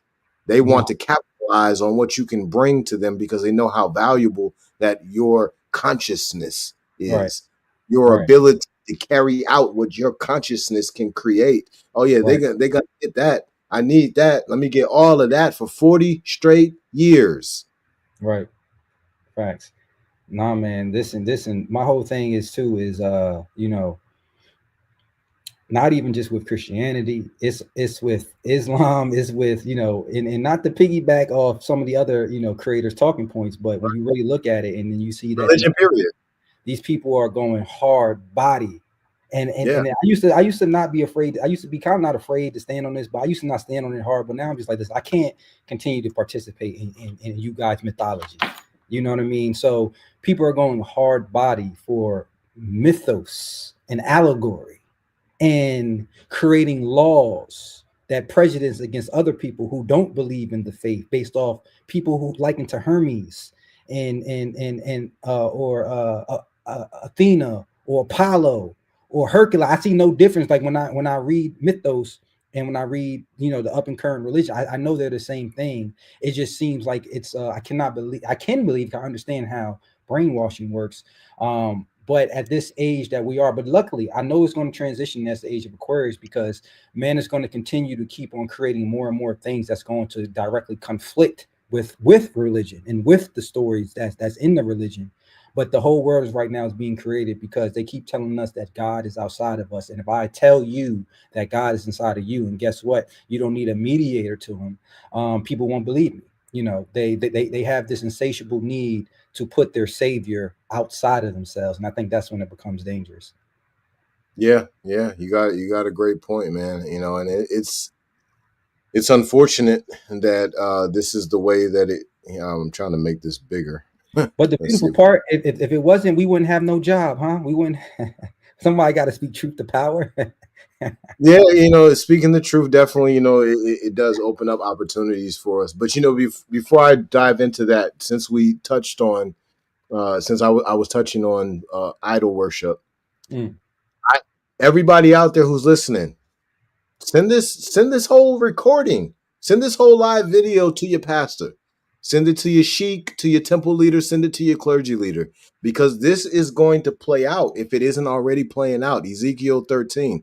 This chapter is very specific about false prophets, and it doesn't look good. This same information is echoed throughout the book of Revelations. It says in Revelations chapter 2, verses 24 through 29. It talks about those of Thyatira who have taken on Satan's misguided ways, or whatever words that's used. I'm paraphrasing at this point, but it Mhm. talks about those who live in righteousness and how there's no more burdens that's put upon them at this point. Well, think about what I'm saying right now, and you and I talking. We are on live right now. We're live on Facebook. We're live on LinkedIn, YouTube, and Instagram right now. Okay, really think about what I'm saying. All right, are being we are having this conversation that is multidisciplined, multifaceted, and we have given the truth, the real truth during this call, during this talk. And I'm about to sleep like a baby after it's over. And then I'm gonna wake up the next day and kiss my children. But if we would have did this 40 years ago, Mm. one of us more than likely would be hanging from a tree, and nobody but the people who was out there pulling on the rope would have been they would have been the last ones that ever seen us. Nobody else would have found us. We would have been that deep in the forest. Facts. And but when you look at Revelations chapter 2, it says that for those who are living righteous, there's no more burdens that will be put upon you. Mm. We're in that time right now where Mhm. there's no more burdens that are being put upon us except for the ones we put upon ourselves. Mhm. And it says to hold on in that chapter, verses 24 through 29 of Revelation chapter 2. It says to hold on to what you have. Mm. And when I come back, if you have done this, you will be gifted a scepter of power over nations, and you will Mm. be gifted the morning star. This is the saving grace in the 7-year tribulation period, and that's the reason why I'm talking to everybody about Ephesians 6 and Ezekiel 13. Right? Anybody who does not want to feel this wrath is going to need to repent of their wicked ways. But if Mm. you look at multiple different dictionaries where it gives you the word repent, well, it not only tells you that you got to be sorrowful, you got to be sorry about what it is you've done, you also have to turn away from your wicked ways. You can't just be sorry, you got to walk away from what you've been doing. And those who don't take that serious, they're going to suffer what you see here in Ezekiel 13 and and what's in Revelations, because it's very specific about those seven seals. It's very specific about those 1260 days or 1360 days or whatever the time frame is. It gives a lot of different information in there that if a person translates it into symbolism, Mhm. oh, you'll know exactly what's about to happen and when, and you're gonna know to who it's gonna happen to. Mhm. And the thing you talk about, you know what I'm saying, it's giving me goosebumps a little bit. You know what I'm saying? When you talk about this, the seven seals. And I feel like, part of this, what we're doing is the breaking of the seals. But so the fact that we're getting this far in the conversation before the seals could even be broken, it already lets you know that the 144 had to have their heads blessed and had to have their fate sealed and their eyes open. Yeah, he doing the dance. So the fact that, yeah, like the fact that we're even having this conversation lets you know how far into the process of the so-called end, but not the end on how they taught us the end, but the end of a cycle, the end of which I Ooh, think. ooh, Go ahead, let me get in there. go ahead, go ahead. When you say the end of a cycle, I gotta take this off, man. It's getting hot up in here. So when you talk about the end of a cycle, it's not the end of the world. Like so many people, they hear me talk about this, and they're like, "Oh man, you talking about apocalypse, the end of the world?" No, I'm not talking about that. I'm talking about the end of Vatican City. I'm Mm, talking about the end of the rule of the Roman Empire, the final nail in the coffin. That's what I'm talking about. There is mm, a gentleman named Saint Malachi. Saint Malachi has a prophecy. It's called the prophecy of popes. Well, Mm, St. Malachi prophesied that the papacy comes to an end in 2027, but he also prophesied almost 1,000 years ago the exact names of all the popes up until right now. mm, And these are things that I don't take lightly, you mm, know. So when I say that we're about to come to an end, 2033 is going to mark the end of the Western way of ruling.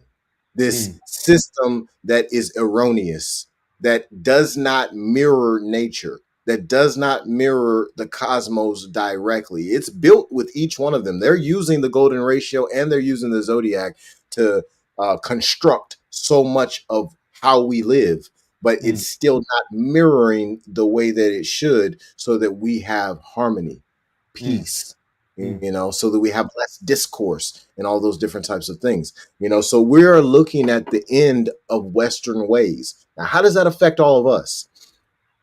We got to start to come to an understanding of, if you live in the United States of America, you live under a Roman rule, and you have been your whole life. While you was in school, you was literally writing out Roman numerals. Like, your whole existence has been Rome, and you might not have known it, even though you are on the ancient land right here in North America. So if you are addicted to your beautiful toilet and your running water that you don't have to figure out how it came from the reservoir, yeah, you're screwed. And I'm sorry for you. Right? mm, If you can't let that go and build it on your own, if you can't watch enough YouTube videos and read enough books and learn how to do that on your own, to get your own water source, to get your own food, to create your own shelter, yeah, you're screwed. Because what we are being what is happening right now is the earth is not coming to an end. No, it's just being the reins of control and power are being handed back to the ancient bloodlines. mhm, Well, the ancient bloodlines lived free. So mm, that's what's about to happen. And for a person to make it through the next 9 years, the next 8 years, they're going to need to live free. Well, where mm, do you do that at? You do that in the forest. mm. You do that, you know, you could do it in a cave, but it's kind of hard to drill you a well in that cave. So I would say a forest, because you want Right, to make sure you got water supply that's a in a fact. location that you don't have to come outside of. Sorry for cutting you off. I had to No, throw that in. man, listen, I already know how that is, man. You got sometimes you get hits with inspiration, you gotta get it out. But just to further talk about, how we're under British rule, you talked about there's something called the doctrine of discovery. And it was implemented into the U.S. Supreme Court. Johnson versus McIntosh is still a standing law in 1823, which basically upheld the idea that every European Christian-based nation are the rulers and controllers of any indigenous land. So when you say that we are still under the control, absolutely. According to the doctrine of discovery, we have no rights to own. We only have rights to occupy as non-European Christian-based nations. So these are things, once again, me, my ultimate belief is this is a simulation, but I do honor the timelines within the simulation. So within these Right. particular timelines, we are speaking particular truths that are relevant to these timelines. For whatever reason, there has been people on this planet, particularly, it has been a people because there's been people who don't even know about these people that are controlling that still benefits just by the sheer factor of their ethnicity. They have privilege that's even unbeknownst to them. But for whatever reason, in our timeline, there has been groups of people who have been in control through paper, no other thing, just them sitting around signing paper amongst each other in a language that they only know. Say, Ferdinand, you agree? Well, I agree. All right, well, let's go discover something.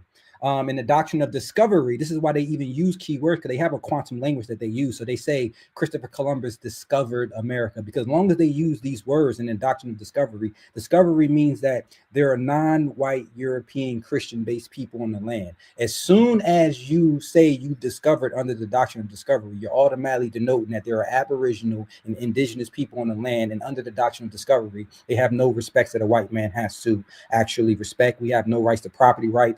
The white man rights are innated by God. Our is given to us by government and legislation. You know what I mean? So as long as things like the doctrine of discovery still exist in the court of law, which it does, it's been used recently in the 2000s. But the reason why we don't know it, because we don't think we're indigenous, the only ones that do know it is our fellow so-called indigenous brothers that are actually fighting for property and land rights. And every time they fight, they use the doctrine of discovery against them. They're still trying to convince us that we all came from somewhere that we did not come from, which most of us do have a lot of indigenous and aboriginal here, but they don't want us to know that, because then that means that we can petition for historical land restorations and everything else that came with that, not as a made up classification and group, but as native indigenous to this actual specific land. So I didn't want to go down that rabbit hole, but you said it. So I had to, I had to go a Though little bit. it's a fact. Yeah. One of my first mentors, who was a Moor, who Mm, is a Moor, his mm, name is Umar Bey, right? Super brilliant dude out of Baton Rouge, Louisiana, right? mm, And Umar is a member of the Washita tribe. mm, Okay, high-ranking member of the Washita tribe. I saw a United Nations document with his information and the empress information up there, mm, and it said next to it the oldest tribe in the world. Okay, mm, now I'm saying that for a reason, because the empress did what you just talked about. mm, Unfortunately, it got her assassinated, but they went after that land. He showed me newspaper articles mm, where they wrote articles about them going after this land and petitioning to the United Nations mm. for getting control of not cities, Yeah. states, Yeah. whole states. Absolutely. Restored. Yeah, and then when they take it to the highest court, that's when a lot of these natives who, once again, we are native, but we've been so brainwashed, we're afraid to even say it. Like, just because some of us, and I'm not going to deny that some of us weren't mixed in with the Africans that were brought over, but they were at small amounts, to where you can find some Black Americans, if you go through their lineage, that never had any African mixed in with them, but they're getting us all to Right. say, because we have hue and Negroid features, that were from Africa. And there's no hate on Africa. The truth is just the truth. When I went through my lineage, I did not find one traces. I found that generations of my family was classified as mulatto, and I'm trying to figure out how can two mulatto people come together and then produce another mulatto people? Then we start to find out under Walter Plexi, the Racial Integrity Act, that they made all Native Americans classify themselves as mulatto or Negro. You know what I mean? So there's a lot of gaps in misinformation, because once again, by the time 1850 rolled around, we were already fourth and fifth, five generations deep into slavery. So if they're telling our ancestors in 1830, "Oh, you're from Africa," they don't know, because you know, it's been 3 or 4 or 5 generations since they've been here. You know what I mean? So, and another thing that I'll add to this is that the idea that all melanated people or people of color was enslaved is not true. Every era of history, you had freed groups, generations of freed groups of colored people that existed throughout the entire Americas, that were more so not affected by slavery, but they was more so affected by the Black codes, the Jim Crow, Reconstruction, everything that happens after that, that took away mostly everyone's rights. But the reason why we were able to have so much land, because a lot of our people had land, or if they did purchase their freedom, they purchased it maybe in the 1700s, 1600s. So by the time the 1800s rolled around, you have 2 or 3 generations of freed people. And then when I tell people is that we have to go back and investigate, because if this institution was so immersive, like they said, how can slaves buy their freedom? How can so-called freedmen even have paperwork? Because in every history of America, there was freed people and there were certain people that was also enslaved. You know what I mean? So it's a lot of research that we have to do, because once again, they want us to think we have no rights and we have no claims to this land. They want us to think that we have no indigenous. Even if you had one ancestor that was indigenous, guess what? You have rights to this land. And if you do your So research, most of us have that. So do even you think I this? didn't want to go down that rabbit hole, but even one of these rabbit holes we're gonna have to go down. Well, we have to stop classifying ourselves as Black, because when we classify ourselves as Black under their census, that denotes that we are from. That means that we are directly descendants from Africans, and then they make the Black Americans here generic Africans. We're the only melanated people in the diaspora, I have African friends. They don't even call themselves African. We're the only people of color that are forced just to call ourselves continental Africans. They can't even tell us what tribes we came from or what peoples we came from. And even if they did try to tell us what tribes or people we came from, they colonized Africa and they renamed all the countries. So we never, they say, oh, we did your test and you're from Nigeria. Nigeria is a made up place. So how the hell am I from Nigeria when these people didn't even exist, when you so-called, the name Nigeria didn't even exist when you so-called took the people from there? And if you brought people over from Nigeria, they wouldn't have said they was from Nigeria. They would have said they're from a tribe of people. They wouldn't even say that they was African. You know what I mean? So it's a lot of information that we got to get out to the people. And I'll be seeing you, yo. I'll be shout out to you because I'll be seeing you on there going hard. Appreciate it. So let me touch that. When we think about the ancient land, the ancient land, we're standing in it. Come on, we're in the ancient land. You about to get us kicked off the screen. You about to get us kicked off. Right? We're in that ancient land right now. Okay. And there's multiple references in the Bible today that they couldn't get rid of that proves it. Now, let's take a look at, because I'm about to touch on why they want people who are melanated in America to call themselves African Americans, Black, Negro, colored, any of those names. They want you to identify as that because you're not identifying with this land. You're identifying with slavery. You're identifying with coming over here on a boat. And as long as you do that, it's exactly what you just said. Now you don't have no claim on this land. And when the reparations come around, the reparations is going to be land, precious metals. It ain't going to be dollars. A bunch of these ninjas is out here waiting on some dollars. Where's my 40 acres and the mule? Where's my money at? No, it's going to be land and it's going to be precious metals. It's going to be animals, all that, right? It's going to be real wealth. Now, why do they want us to not know that we are of this land? Because if we know that we're of this land, then we start to try to figure out, well, how old is that Sphinx that's in the Grand Canyon? And we start looking at the Sphinx that's on Giza. When we look at the Sphinx that's on Giza, we see how it has a lot of water erosion. And then so a bunch of the anthropologists and archaeologists are like, yeah, man, I think the joint is like 12,000 years old. It might be older, but I can't really say because I don't want to lose my job. Right? So this is what they're saying about the Giza one. Because of the water erosion, right? It has so much water erosion that it would have had to have been sitting in the middle of the damn lake. Right. Okay. Well, it was a long time ago when there was water in that area. Right. Okay. Now, let's say that if I can tell you what my projection is of the Giza Plateau being built, that's about 40,000 years ago.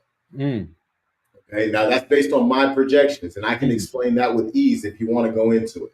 However, I'm throwing that out there for a reason. If you look at the water erosion on the Sphinx in the Grand Canyon and look at how elevated it is. I was watching the other day. It would have had to have had a whole lot of water in there, and it would have had to tore that thing up over way longer of a period of time than the one on the Giza Plateau.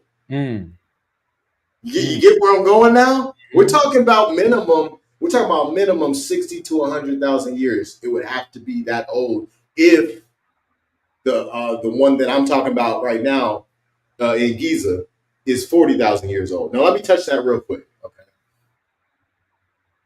A lot of the anthropologists and archaeologists say the one on Giza is around 12,000 years old. Now the reason why that doesn't make any sense is because we were going through the Younger Dryas at that time.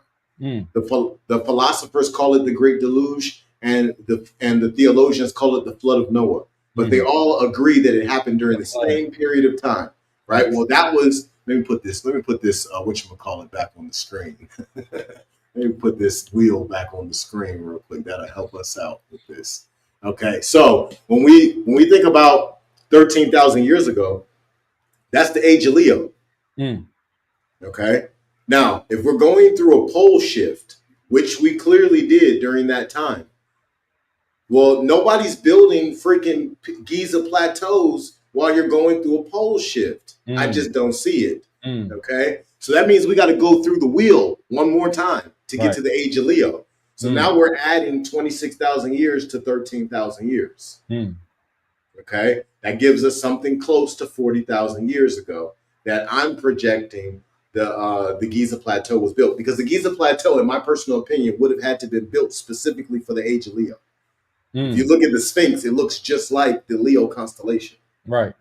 And the Giza, the pyramids are But in direct. sorry, not to cut you off, but it makes sense, man. We want to, like I said, we'll keep diving down rabbit holes. When you look at Thoth, the Atlantean, and he describes where he was before and where he went after, because we know that he, in his stories at least, went to Egypt after another place in the so-called West was so-called, right.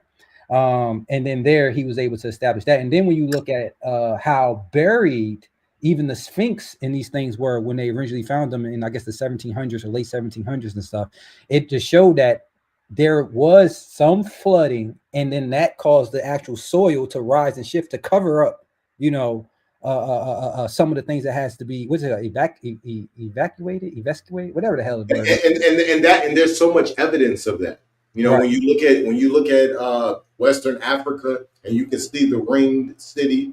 Right. You can see it from freaking satellites. Right. But then you look at the plains, the salt plains, right, in Utah. Right. Mm. You can drive so fast for so many miles. The only way you could get that much salt is with a lot of water. Then you look at the Grand Canyon. My personal opinion, that looks like a whole lot of water created that. Yeah. So yes, definitely a big ass flood that hit multiple parts of the world, if not the whole. And we might have to do a live on that next time, man, and talk about, is this the old world or the new world? Was it the new world to the Europeans that they kept hearing about, the cities of the gold and the Mayans and all stuff that's happening in the Americas? And I consider the Caribbean, the American islands, the American, and then we was already, or let's say, I won't say we, because we even understand that there was some oppiness when it comes to even some of the Moors and some of the original Spaniards that were of our color that did come over here early on. But overall, there's a lot of evidence that says that it might not have been the ancient cultures here copied what was going on over there, but the things that happened here first, and then they were later taking over to East and established, which once again, you have to listen. I know you probably definitely listen to Graham Hancock, which forces us to, and I think that there's no way that we don't stumble on this, because we are just searchers of truth just by our nature. The matrix has to have people who are just satisfied, and it has to produce people who are anonymous, who have a level of insatiability, because we are the think tanks and the unconscious collective that do drive the narratives to where they need to go. But I think when you're on a journey like ours, you don't look for truth in a linear fashion. You look at it like in a circle. You're just going everywhere trying to find truths about a lot of. You got to look at it from a holistic perspective. You got to see the full picture. You got to have all the slices of the pie, or else you got an illusion. And I think that when we're digging up these truths and understanding, even a lie of the out of Africa lie, it just helps us, step into further things that might seem weird, but we never heard of before, but saying, fuck it, they lied to us about literally everything else in these damn books. So, I might as well go down this rabbit hole, and try to investigate. So that is one of the ones that I have been on lately, just understanding, me, I'm trying to understand as best as I can of this timeline, because I do feel like the timeline changes. And this is another episode we might have to do, the Mandela effect, because I can go on and on about the Mandela effect, especially when it comes to the so-called Bible that we have now, and how the Bible has, because I've always been a fan of the Bible. I've always read the Bible, and there's verses that I read now that no one can tell me that these verses was always here, or they was always written in the same way. So not only are we trying to find out the truths of all truths, this is another joint you might need to talk about. We're also trying to figure out truths in the world where things like CERN exist, and the Hadron Collider exist, and being punched into different timelines of acceleration exists. So so many layers. I'm definitely what I'd like to do is this, right? Next episode definitely is America. Is America? Is North America the old world? Is North America the ancient original land? Definitely gotta touch that. And then, what was the next topic you said?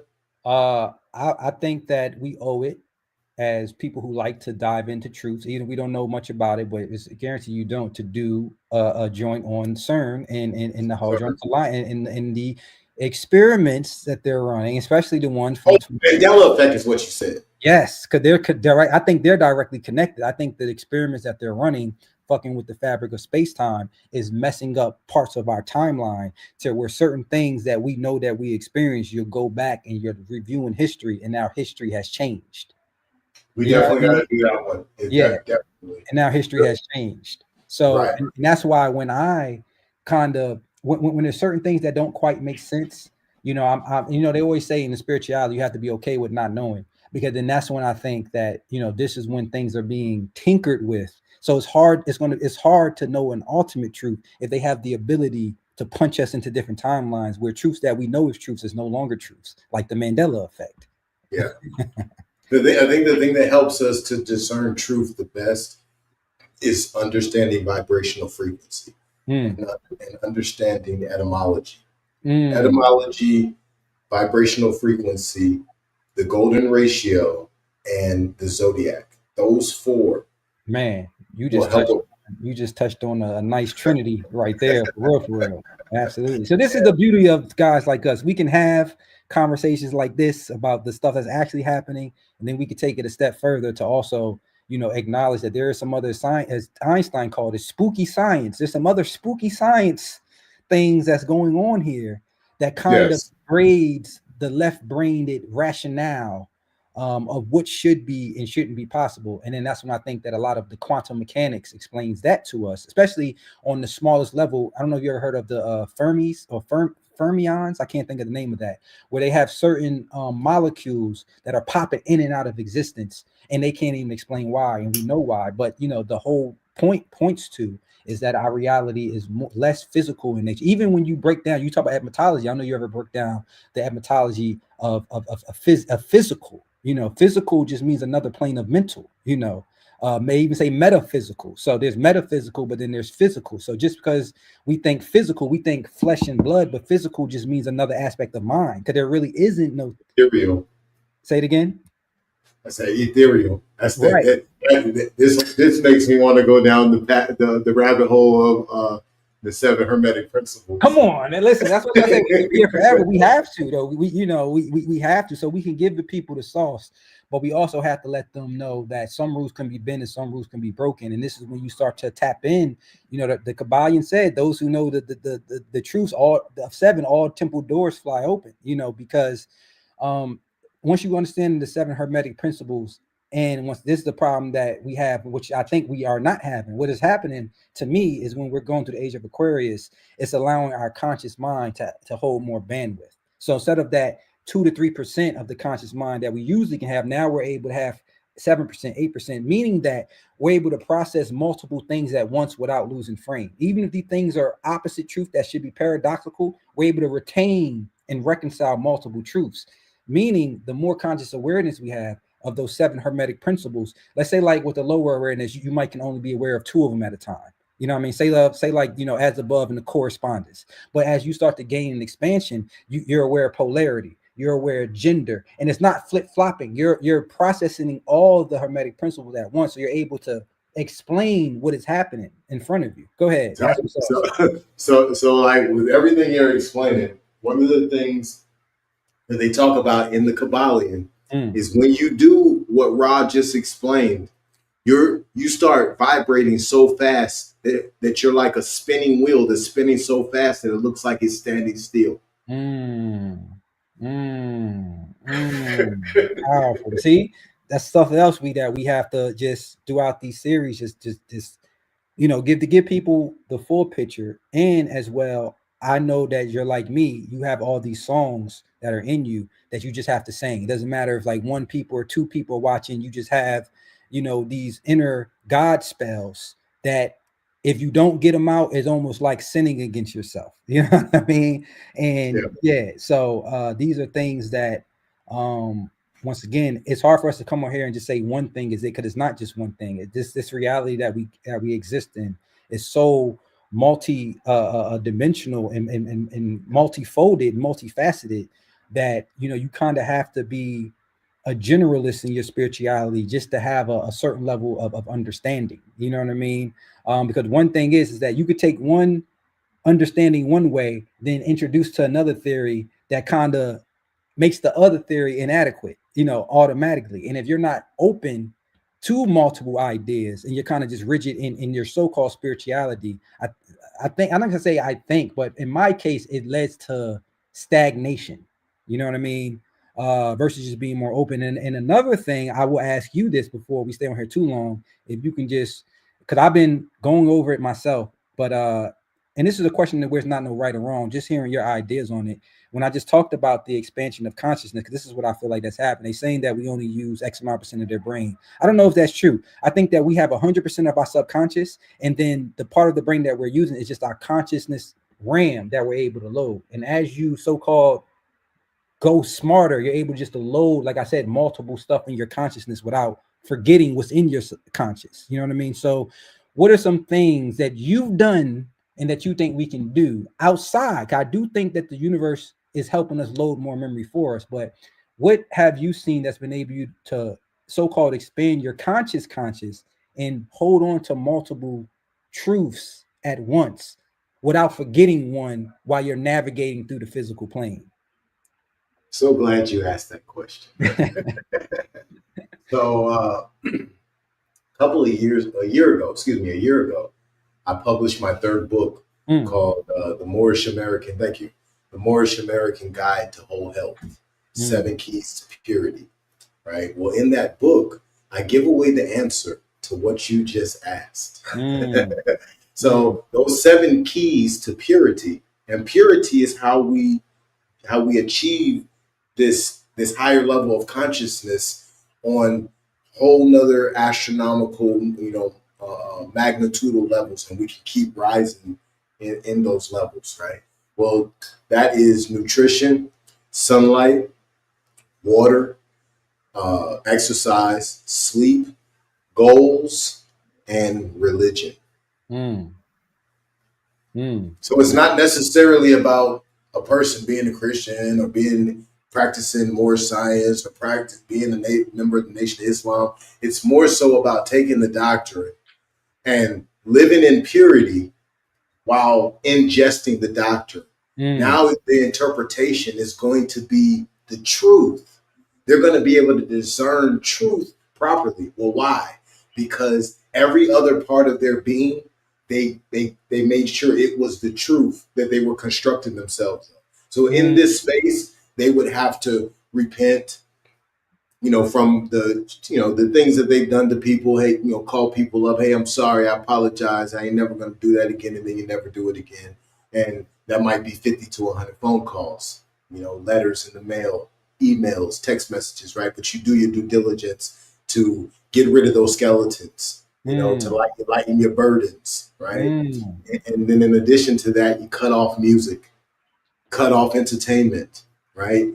A person would need to let go of all things, right? So including religion. So even though the 7th key is religion, for a period of time, they would need to let go of all symbols in their mind, right? So Noble Drew Ali for more might be a symbol. Allah, it might be a symbol. Jesus for a Christian might be a symbol. The cross, crucifix, Pontius Pilate, whatever, symbols. All kinds of other symbols. False idols, but I mean any symbols. So a person might think of when they drive past Chick-fil-A and see the sign, they think of food. I'm hungry. Eat. This is a symbol that's creating a physical behavior, right? And you gonna keep us on here all night, man. You just inspired. I got another. I got more sauce now. You done inspired. Damn. But if a person wants to truly raise their consciousness, this is how they can do it in a sustainable way, and nobody can block it. Because in this space, what they're dialing down is fear, guilt, doubt, and disbelief, because they've let go of music, they've let go of entertainment, they've let go of ideological principles, they've allowed themselves to become clean as and white as snow, right? Like the Bible says, right? But a person would have to, they'd have to let go of symbols to achieve this. They'd have to make their mind blank like a little baby. You know, the baby doesn't know who Jesus is. The baby doesn't know who Allah is. Baby doesn't know Krishna, you know, Kali Ma, none of them. You know, the baby just knows what they're experiencing. They're in the moment. And they're in pretty much REM sleep for the next 3 to 7 years, pending the environment. However, my point is, no, your point is you done spit the loaded Lux bars already. Jesus. I gotta add some more to that just to let them know what you just said. Jesus. Now peep this, right? These are the keys. You know, I just gave you keys, and I wanted to make sure I gave those first. But there's a process to this. So you don't just do the keys, even though you can. If you go this process, the raising of the consciousness goes on crazy level high quickly and sustainably, right? So they want to start with fasting. So all those things I was saying, let go of the music, let go of entertainment, let go of the non-serving communication with people, and then they're letting go of food. They're letting go of coffee. They're letting go of all medicine, right? They're only drinking water. This is for a minimum of 3 days. Okay, the longer that they do it, the better, right? Jesus did it for 40, according to the Bible. I was waiting. I didn't want to cut your wisdom. I was, you know, but 3 to 7 days will do it, and then from there they got to go directly into a Root Tribes 10-day detox. Okay, because there's plenty of other holistic companies out there that have detoxes, and some of them are amazing, and there's others that might not be so good, right? So I don't know exactly which ones is which right now, but there's a couple of companies I recommend. Right. However, with Root Tribes, what you know is that you're getting holistic herbs that have the minimal amount of anything else in it, right? It's just the herbs. Right. And we're making sure that we're keeping the herbs Dr. Sebi approved, Cascara Sagrada, rhubarb root, and the list goes on. Right. Right. So now you're doing that detox right after the fast. Now understand that during a fast of 3 days, you're boosting your growth hormone. You're using autophagy. You're boosting stem cell growth. You're literally having cancerous growth reductions during the 72-hour fast with just water. Okay. So once you do the detoxification after, so now you've worked your natural innate ability to clean the body. Then you use herbs, and you're still not eating any food, but you're nourishing the body the way it needs to be, while also cleansing the digestive tract, cleansing the cells, cleansing the bones, cleansing the veins, the blood, the brain. All of the body is being cleansed during this time frame, and it's being nourished simultaneously. So keep in mind that most people, they're eating a bunch of bullshit on a regular basis that is slowing down their cognitive ability. Well, during this process, your brain-derived neurotrophic factor, your BDNF, thousands of percent through the roof. Thousands of percent, and it's not an exaggeration. This is verified by science. You can look at it, anybody can look it up on Google. BDNF, brain-derived neurotrophic factor. Well, what is that? That's your cognitive ability. It's almost like it powered up like a Super Saiyan in Dragon Ball Z, and you're able to fly. Okay? Now, to make this sustainable, after that 10-day detox, a person would need to change their lifestyle. They would need to eat primarily of the earth, as close to the raw as possible. They would need to drink only water. Let go of the coffee. They would need to let go of the sodas, the juices, any of that kind of stuff, right? And they would need to be very careful with how they entertain themselves, the people who they allow around them. And this would allow their consciousness and their vibration to stay really, really high almost all the time, even though they're in this cesspool of toxicity we call America. Brother.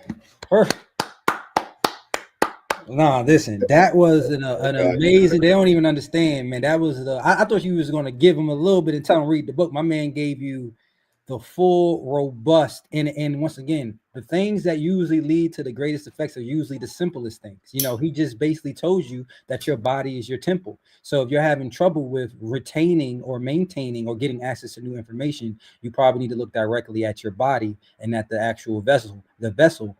And with change within the vessel and in the chemical state within the vessel, it gives you access to a new frequency. With access to a new frequency, you're able to contain and retain more thought of really the things that was already there.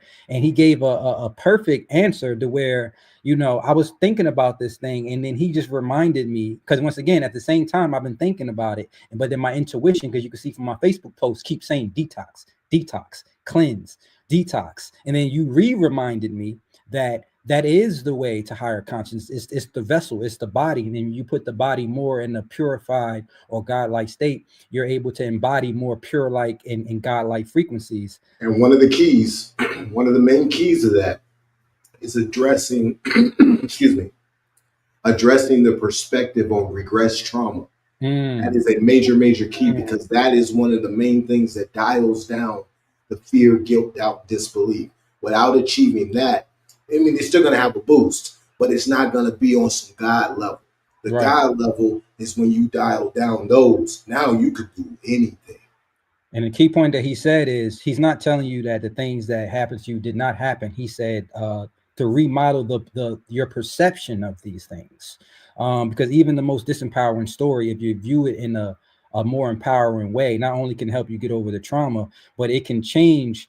Because when we experience the trauma, you know, it has a ripple effect through every single thing that touches us after the initial trauma. And when you are able to regress and reconceptualize your trauma, not only does it heal you on this timeline, it heals you across every other timeline and every decision that stemmed from that initial trauma, just because you reimagined it in a new way and then you gave it a more of an empowering perspective. Like he said, we're not asking you to deny what happened, we're asking you to take your power on your ability to reframe things that happen and things that will happen, your intent on the past and your intent on the future, because we already understand that that's you in the future reaching back on your past self and reorganizing energetically different scenes, which has a different effect on this, you know, the now moment. So I just wanted to double touch on that because I think that sometimes the answer is just, especially the way you just floated out your mouth, it sounds like he's just spitting it. It's so simple, but he's giving you literally the keys. Now I see why most people don't do it, because God forbid if I have to work on something but my as other than my own body. God forbid if I have to let go of my vices. God forbid if I have to let go of my traumas. You know, God forbid the only way to God is through me. You know, you can't give me a book. You know, you can't give me a quick church I can go to. You know, you can't give me, you know, a white man on the cross. And that's the reason why a lot of us miss it, because you have to go through yourself. And then, you know, in order to get to those higher levels, not just going to let you go through the good parts, you got to go through the ugly parts. You know, you got to go through the things that we've been trying to outrun, because when you don't, as he said, you know, reconceptualize and put it under a new perspective, these unconscious stories are still running and they're feeding into you. So you wonder why you can't go live on Facebook. You wonder why you can't speak up to your boss. You wonder why, you know, in your relationship, you feel walked over, because there's still an inner child that is playing scenes in a certain way that's leading to a disempowerment of that original OG person that's in you. And that OG person and these untold stories are still feeding your conscious self perspectives and ideas based on these base-based thoughts. And sometimes, and you know, just in my own experience, just by doing some of the things that Ferdinand talked about, without even knowing the trauma, but cleansing the body, the trauma left with the cleansing. It's all interconnected. It's all interconnected. And I'm glad you brought that up because what people need to understand is all traumas are connected directly to physical behavior, every single one of them, right? So if I was able to get in somebody's brain, right, and then I was able to get into the safe where the real secrets are, where the real trauma is, and then I play around in there, I'm going to be able to create Morse code using whatever type of physical behavior that person does. Maybe they tap their foot, you know, or maybe they, you know, they do this, you know, a lot, you know, or they scratch. I'll be able to literally do Morse code with whatever that behavior is with that trauma until they change perspective on it. And now they've taken a certain level of control of their own mind. Mm. And without that, now what happens is also connected to food. It's Mm. also connected to the consuming. So there's certain uh, uh, materials that we will put in that's going to be connected to that trauma. For some people, it might be ice cream. For Mm. others, it might be Chick-fil-A. For others, it might be cocaine. You Mm. know, for others, it might be alcohol. You know, or it could be a number of different things. Right. That it could be cinnamon toast crunch. You know, Right. pizza. Who knows? Mm. But those materials that come from what they're eating on a consistent basis, it's also locking in that fear, guilt, doubt, and disbelief, holding on to those regressed traumas or the perspective on those regressed traumas. And this is why that part right there is so, so important. And that's why letting go of the music and letting go of the entertainment and the conversations with people that's not serving, that's not high vibrational, letting go of those is so, so important because it's the law of suggestion being used in a favorable way. Mm. You're going to create your reality based upon what you experience the most or what Mm. you experience in repetition.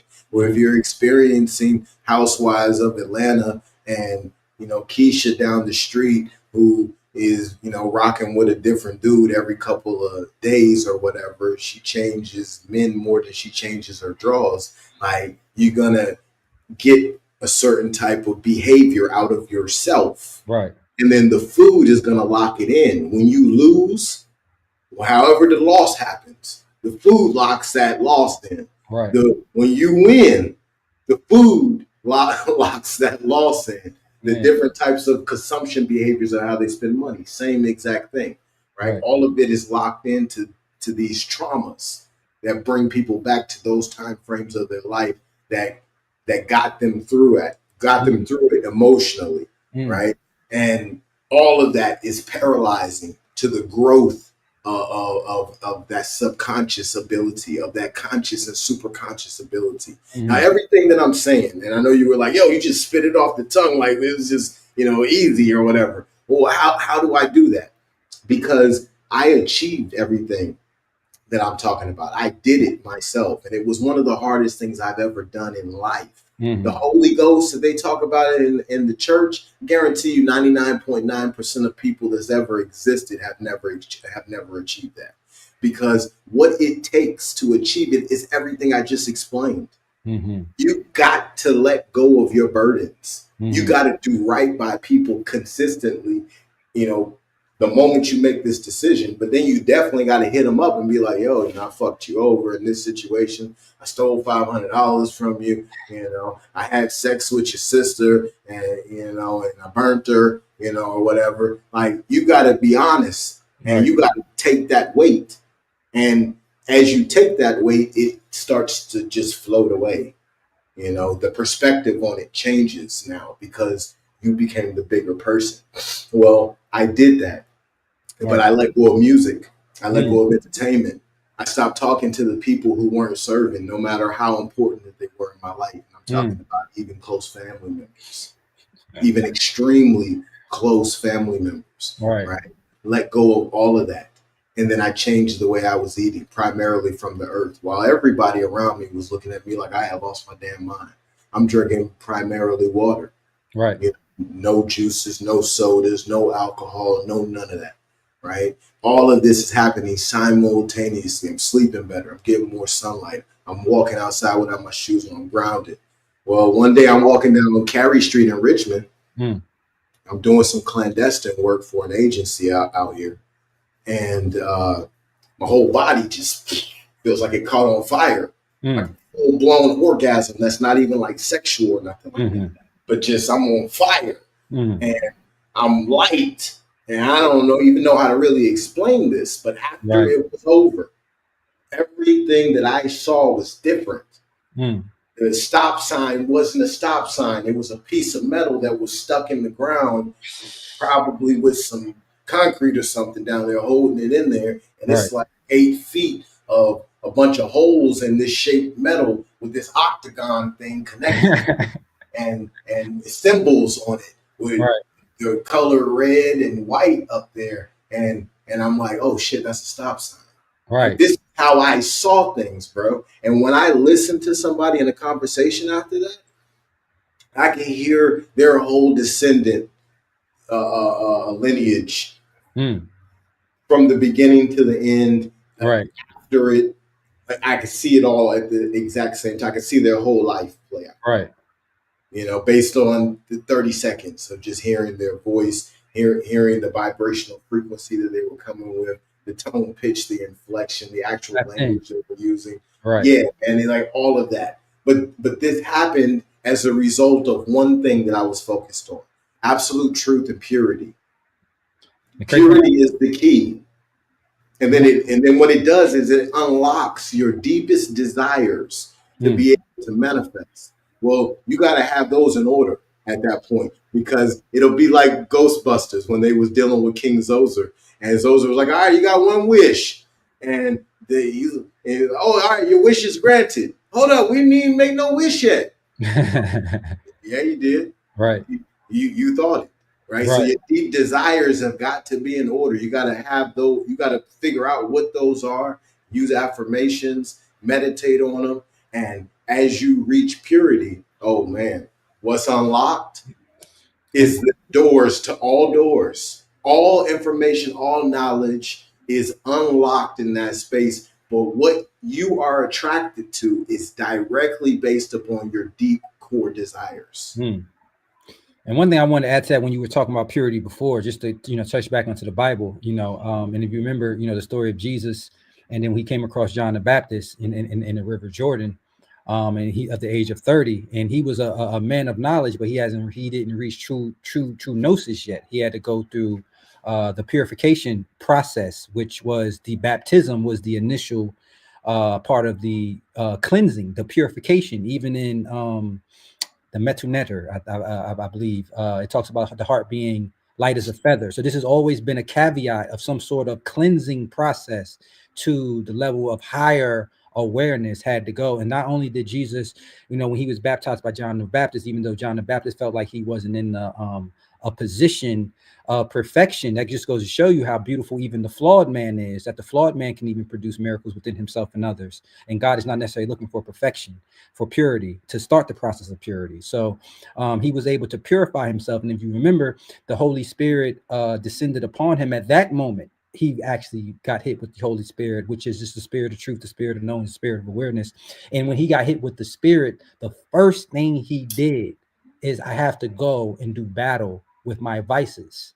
And they said he did it for 40 days and 40 nights, but he did battle with the devil. We know devil is just another word for doubt, because before he can go back to the people, he had to test his own self within himself, so that when he see things outside of himself, he would never go off appearance again. He would go off his own internal knowledge or purity or map, but he had to test that. So after he purified himself, and it was represented in the Bible by the River Jordan and the baptism, which could be the things that Ferdinand was laying out for you. After he did that, he had to go and do the trauma healing, the vice healing, and then the so-called devil or doubt tempted him with everything. Tempted him with money, everything in the world, and he had to look at the external world and say that, whatever is inside of me, that's the thing that I'm willing to rest on. And only after he was able to be tempted and successfully prove to himself that he has conquered himself, then and only then did he start to perform his greatest of miracles. If you really follow the story of Jesus, he was doing his thing, but it wasn't until he got baptized. And then after he got baptized, he didn't just get baptized and go to the people. He said, now that he's in a state of purity, which when you start doing the baptism, that the state that denotes that you're trying to purify yourself, he had to go and fast and go away from everything, his friends, his family, everything that Ferdinand is telling you about. If you watch the story of Jesus, he did these things, and by him doing these things, he went to battle with all of the devil that was inside of him, and he proved himself to himself with integrity, that not even when no one is watching shall I bend. And I think that when you get to that level, that's when you're called to be one of the 144. And even because, once again, Jesus, even him, he had to leave his hometown because even the people who know him couldn't accept the new version of himself. You know what I mean? So he had to go amongst new people who was able to accept him for his power to be fully realized. But even when the people outside of you don't know who you are, you have to know who you are, and that does come with the purity, because somehow the connection of purity and knowing of self is directly entangled. And when you put yourself willingly through isolation, the purity, willingful isolation, and doing battle with own self, thoughts, ideas, fears, somehow gets you closer to there is a divinity. It gets you close to this essence that people like to define as divinity, which is someone. I look at Jesus as someone. He was able to call things that are unseen as if they were. So he was able to have such an understanding of his world that he only made his reality things that was likened to things that he wanted to see. You know what I mean? And he had to go through his own will of the zodiacs as the 12 disciples represented, and he had to conquer every vice known to man, which the last one, which scared him to death, was death itself. Because remember, when he's in the garden, he's asking if this cup, because he did everything else. He was walking on water, he was healing the sick. But when it came to God, said, okay, because I made you take on every infliction of man and heal everything that man is going through, including death. Everything else was cool. Water, wine, feeding the people. But when it came to him, now, okay, now you have to do your greatest trick. What is the greatest trick? You have to show them that even in death, you can't be conquered.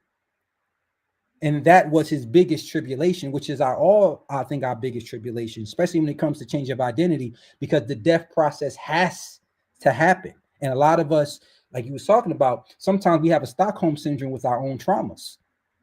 They've been there so long, they bring us such a comfort. Who am I if I am to let this go? It fills my conversation. I tell my friends about it. I tell my job. So if I no longer have this story to tell, I think sometimes unconsciously we're fearful. Well, who will I be then? You know, this thing has been so close to me, you know, that I cannot possibly be anything other than who I've been, you know. So not just to go on a tangent, but you know what you're saying in the purification, and I love the Bible, you know, because it really does tell you the process of awakening from the old so-called testament to the New Testament, which, you know, some people, when you know, well, not even some people, I'm talking to you, so you already know the so-called Jesus in the Bible, and in the Thoth the Atlantean, the same one who penned the Emerald Tablets. When you look at what they're saying, it's like damn near verbatim. You know what I mean? There was a certain doctrine that said that God was outside of you. Christ came back and said, I know that's what you've been told, but I'm giving you a new doctrine. And I'm telling you that it's not in the temple, it's found in you. And they called him a blasphemer because they said, how can you liken yourself to? And he said, did not the Bible say that you're God's sons of the Most High? You know what I mean? So I take his translation a little bit different than most, but the certain parts in there where he talked about, once again, just go look at the miracles that he was producing before he cleansed himself and went on that fasting and that 40 day hiatus, and then look at what he did after that process of purification, of cleansing, and how much powerful he was. So peep this about Jesus. In the Holy Koran, the Circle 7 Koran for more science development. In chapter 5, it speaks about Jesus's mother and Joseph looking for him, and you know they had looked for him for a couple of days or something like that, right? And you know he was wanted, you know, his life was on the line, and come up missing. So she finally finds him in the temple with the doctors of the law, right? I think he's like 12 years old at this point, 13 years old or something like that.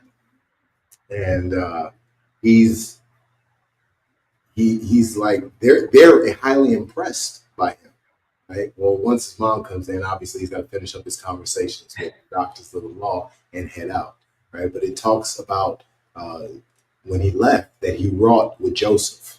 Now, why this is so important is because when he wrought with Joseph as a carpenter, he used the tools, right, of the carpenter.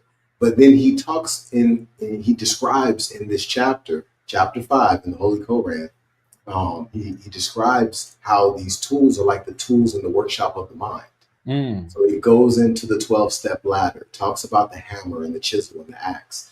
and he speaks about the plane and the square, and, Mm, and each of these tools and how we use them. Well, what was he using them on? Mastering the laws, the mm-hmm. universal laws, right? And in that space of mastery of these laws, you are free. And how you are vibrating at that point is deity level, Right. That's a fact. for lack of a better phrase, you That's a know. fact. So Jesus, when we look at his achievements, I would say that it's a mastery of the basics. Mm-hmm. Yep. And then it's just like I said, when we can talk about this all night, but it was just it's just amazing how when you look at the so-called Old Testament, and then you see, all that you had to do to get to God, and then you understand what preceded the so-called New Testament. Because if you go through the story of Job, in my assumption from reading the story of Job, Job is the reason why God, and when people say, well, God, he can't change his mind. Yes, he can. He changed his mind plenty of times. God said he was going to do one thing, and he let the heart of men change his mind several times in the Bible. David changed his mind. Solomon changed his mind. So many people changed his mind. Job was one of those people. Because when he was putting Job through his test back then, it was still the Old Testament. There were still all these things that a man of God had to do to talk to God. He had to go to the temple. He had to slaughter the thing. He had to do all these things to even talk to God, right? And Job's main problem, if you remember, he felt that he was being prosecuted unjustly, right? And God has sent three people to him to kind of comfort him during the storms. And the three people that they sent kept telling Job, well, there's no way you didn't do anything because we see the effect. And God operates off of cause and effect. So obviously, you had to do something to receive such misfortune. And if you remember the story of Job, Job is basically cussing everybody out because he's like, I did nothing. I did no thing wrong. And he kept saying parts of it. And once I'm paraphrasing, but if you read it, you'll see it. It was certain parts of it where he kept on saying that it's not fair that I don't have a mediator between me and you. It's not fair that I am being under a divine judgment, some sort of retribution, and there's no way that I could speak to you. And all of my cries are just falling on deaf ears. And then he also told God, because remember, he told the so-called Satan that you can do this to Job, but you can't kill him, right? So Job was aware that the things that's happened to me, I should die, but yet you won't kill me. Why are you torturing me so? Right? So this is going on pretty much throughout the whole book of Job, where he, to me, is bitching and complaining, not bitching and complaining, because he actually ended up being right. But he is basically having his beef with God because he's saying that for whatever reason, I did nothing wrong, and you won't even come tell me what I did to deserve what's happening to me.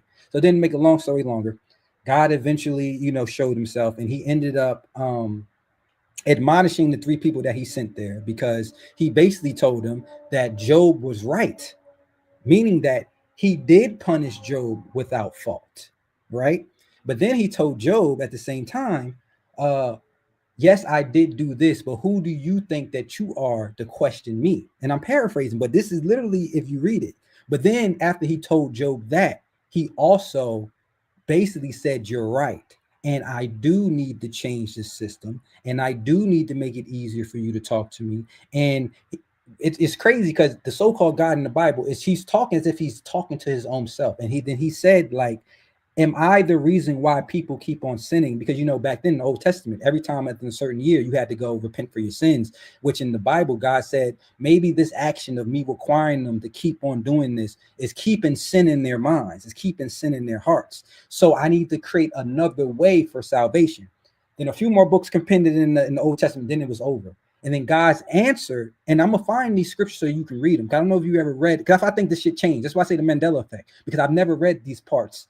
And I had to check multiple scriptures to make sure I'm reading the same part. Because the story I remember of Job doesn't go this way. But the story that they have now, I'm just like, what the hell? And then God's answer to Job's complaint was the new covenant, which Christ came to establish on top of the old one. So Christ came in the temples. He's like, listen, I know for thousands of years, your Abraham, they've been taught these things. But I'm here telling you that these things are no longer right. And they say, well, who sent you? And he said, God, like the source sent me. And they're like, well, In the Old Testament, it says the Messiah. Da, da, da, da, da, da. He's like, yeah, I know that it said that, but that's no longer null and void, you know. And then they kept saying, you know, how are you going to rebuild the temple? Because all these caveats that the Messiah had to have in order for them to know that the Messiah has came. And they kept asking him things like, how are you going to rebuild the temple in 3 days? He told them, oh, the temple's not an outside temple. The temple is your body. So he was saying to them blasphemous things. They've had this doctrine here that their fathers and forefathers before came,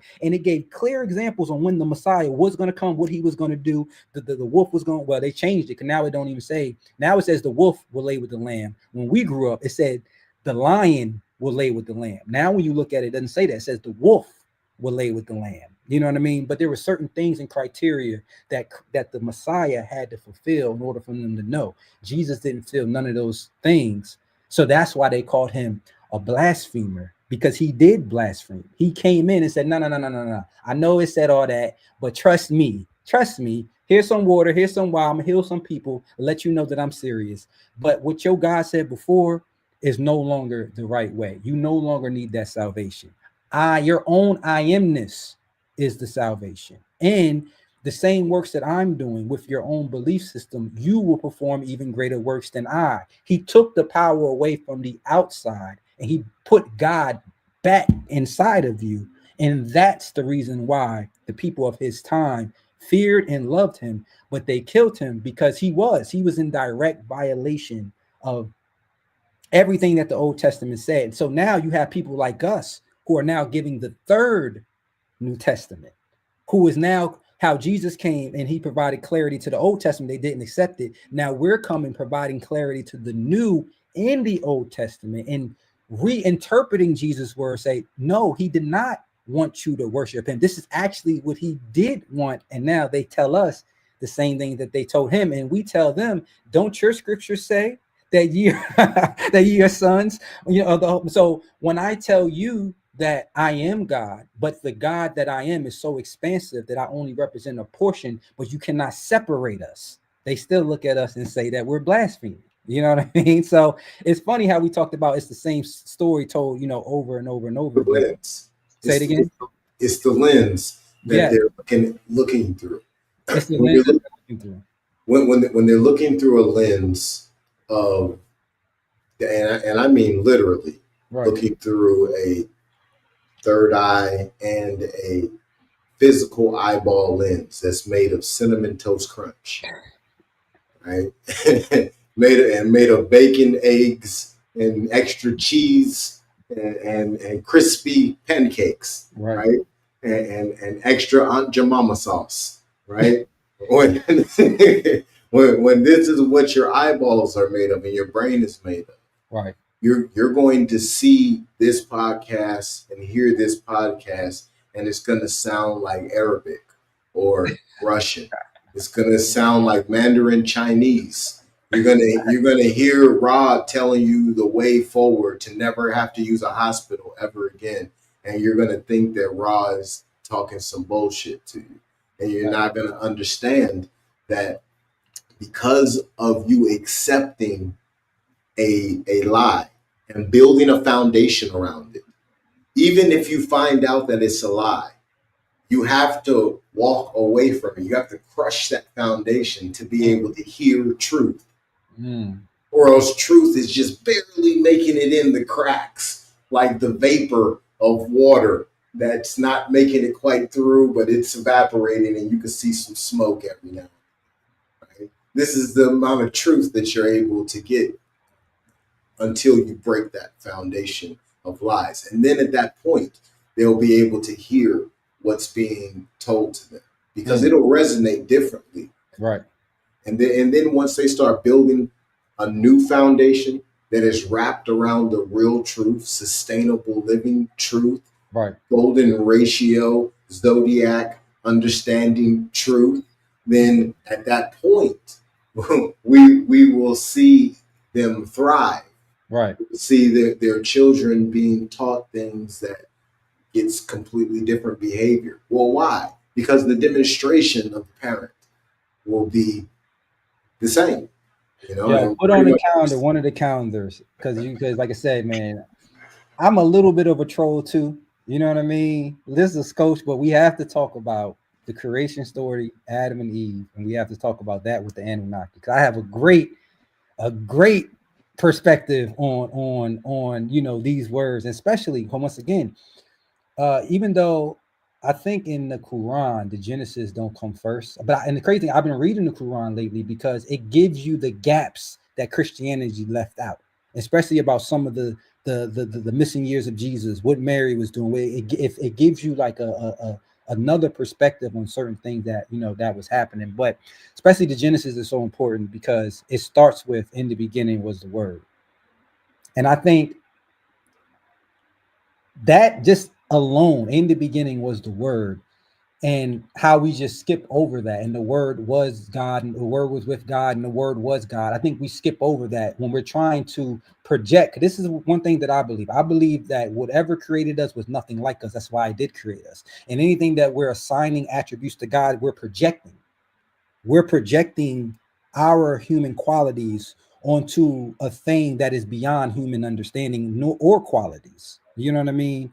And we cannot believe that we are the singular point, because I do think man is the singular point, because man is bearing witness to his whole reality. So that means that man somehow is the singular point of the universe, and everything that the universe contained is somehow contained in man.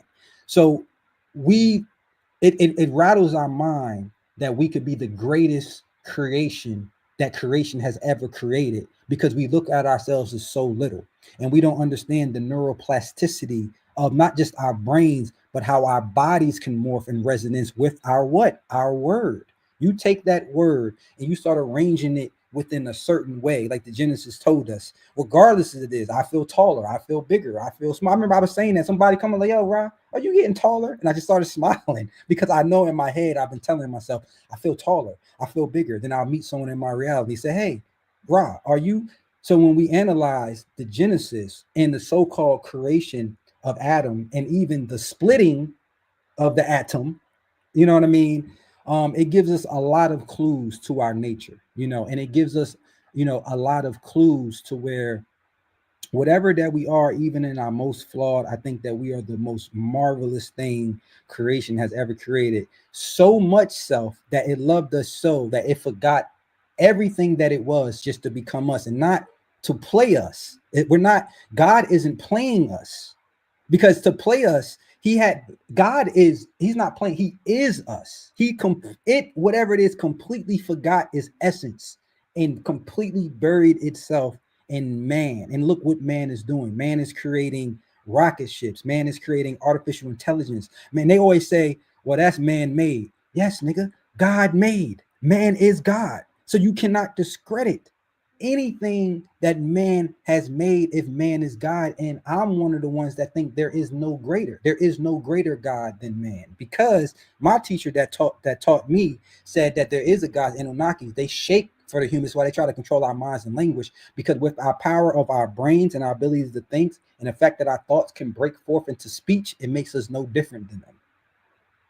You know what I mean? The power of mind and the power of the word and the spoken word makes us no different from the immortals, because we can order our words in any way that we like, but we usually order our words based off our limitations or restrictions. You know what I mean? And So we get don't. this.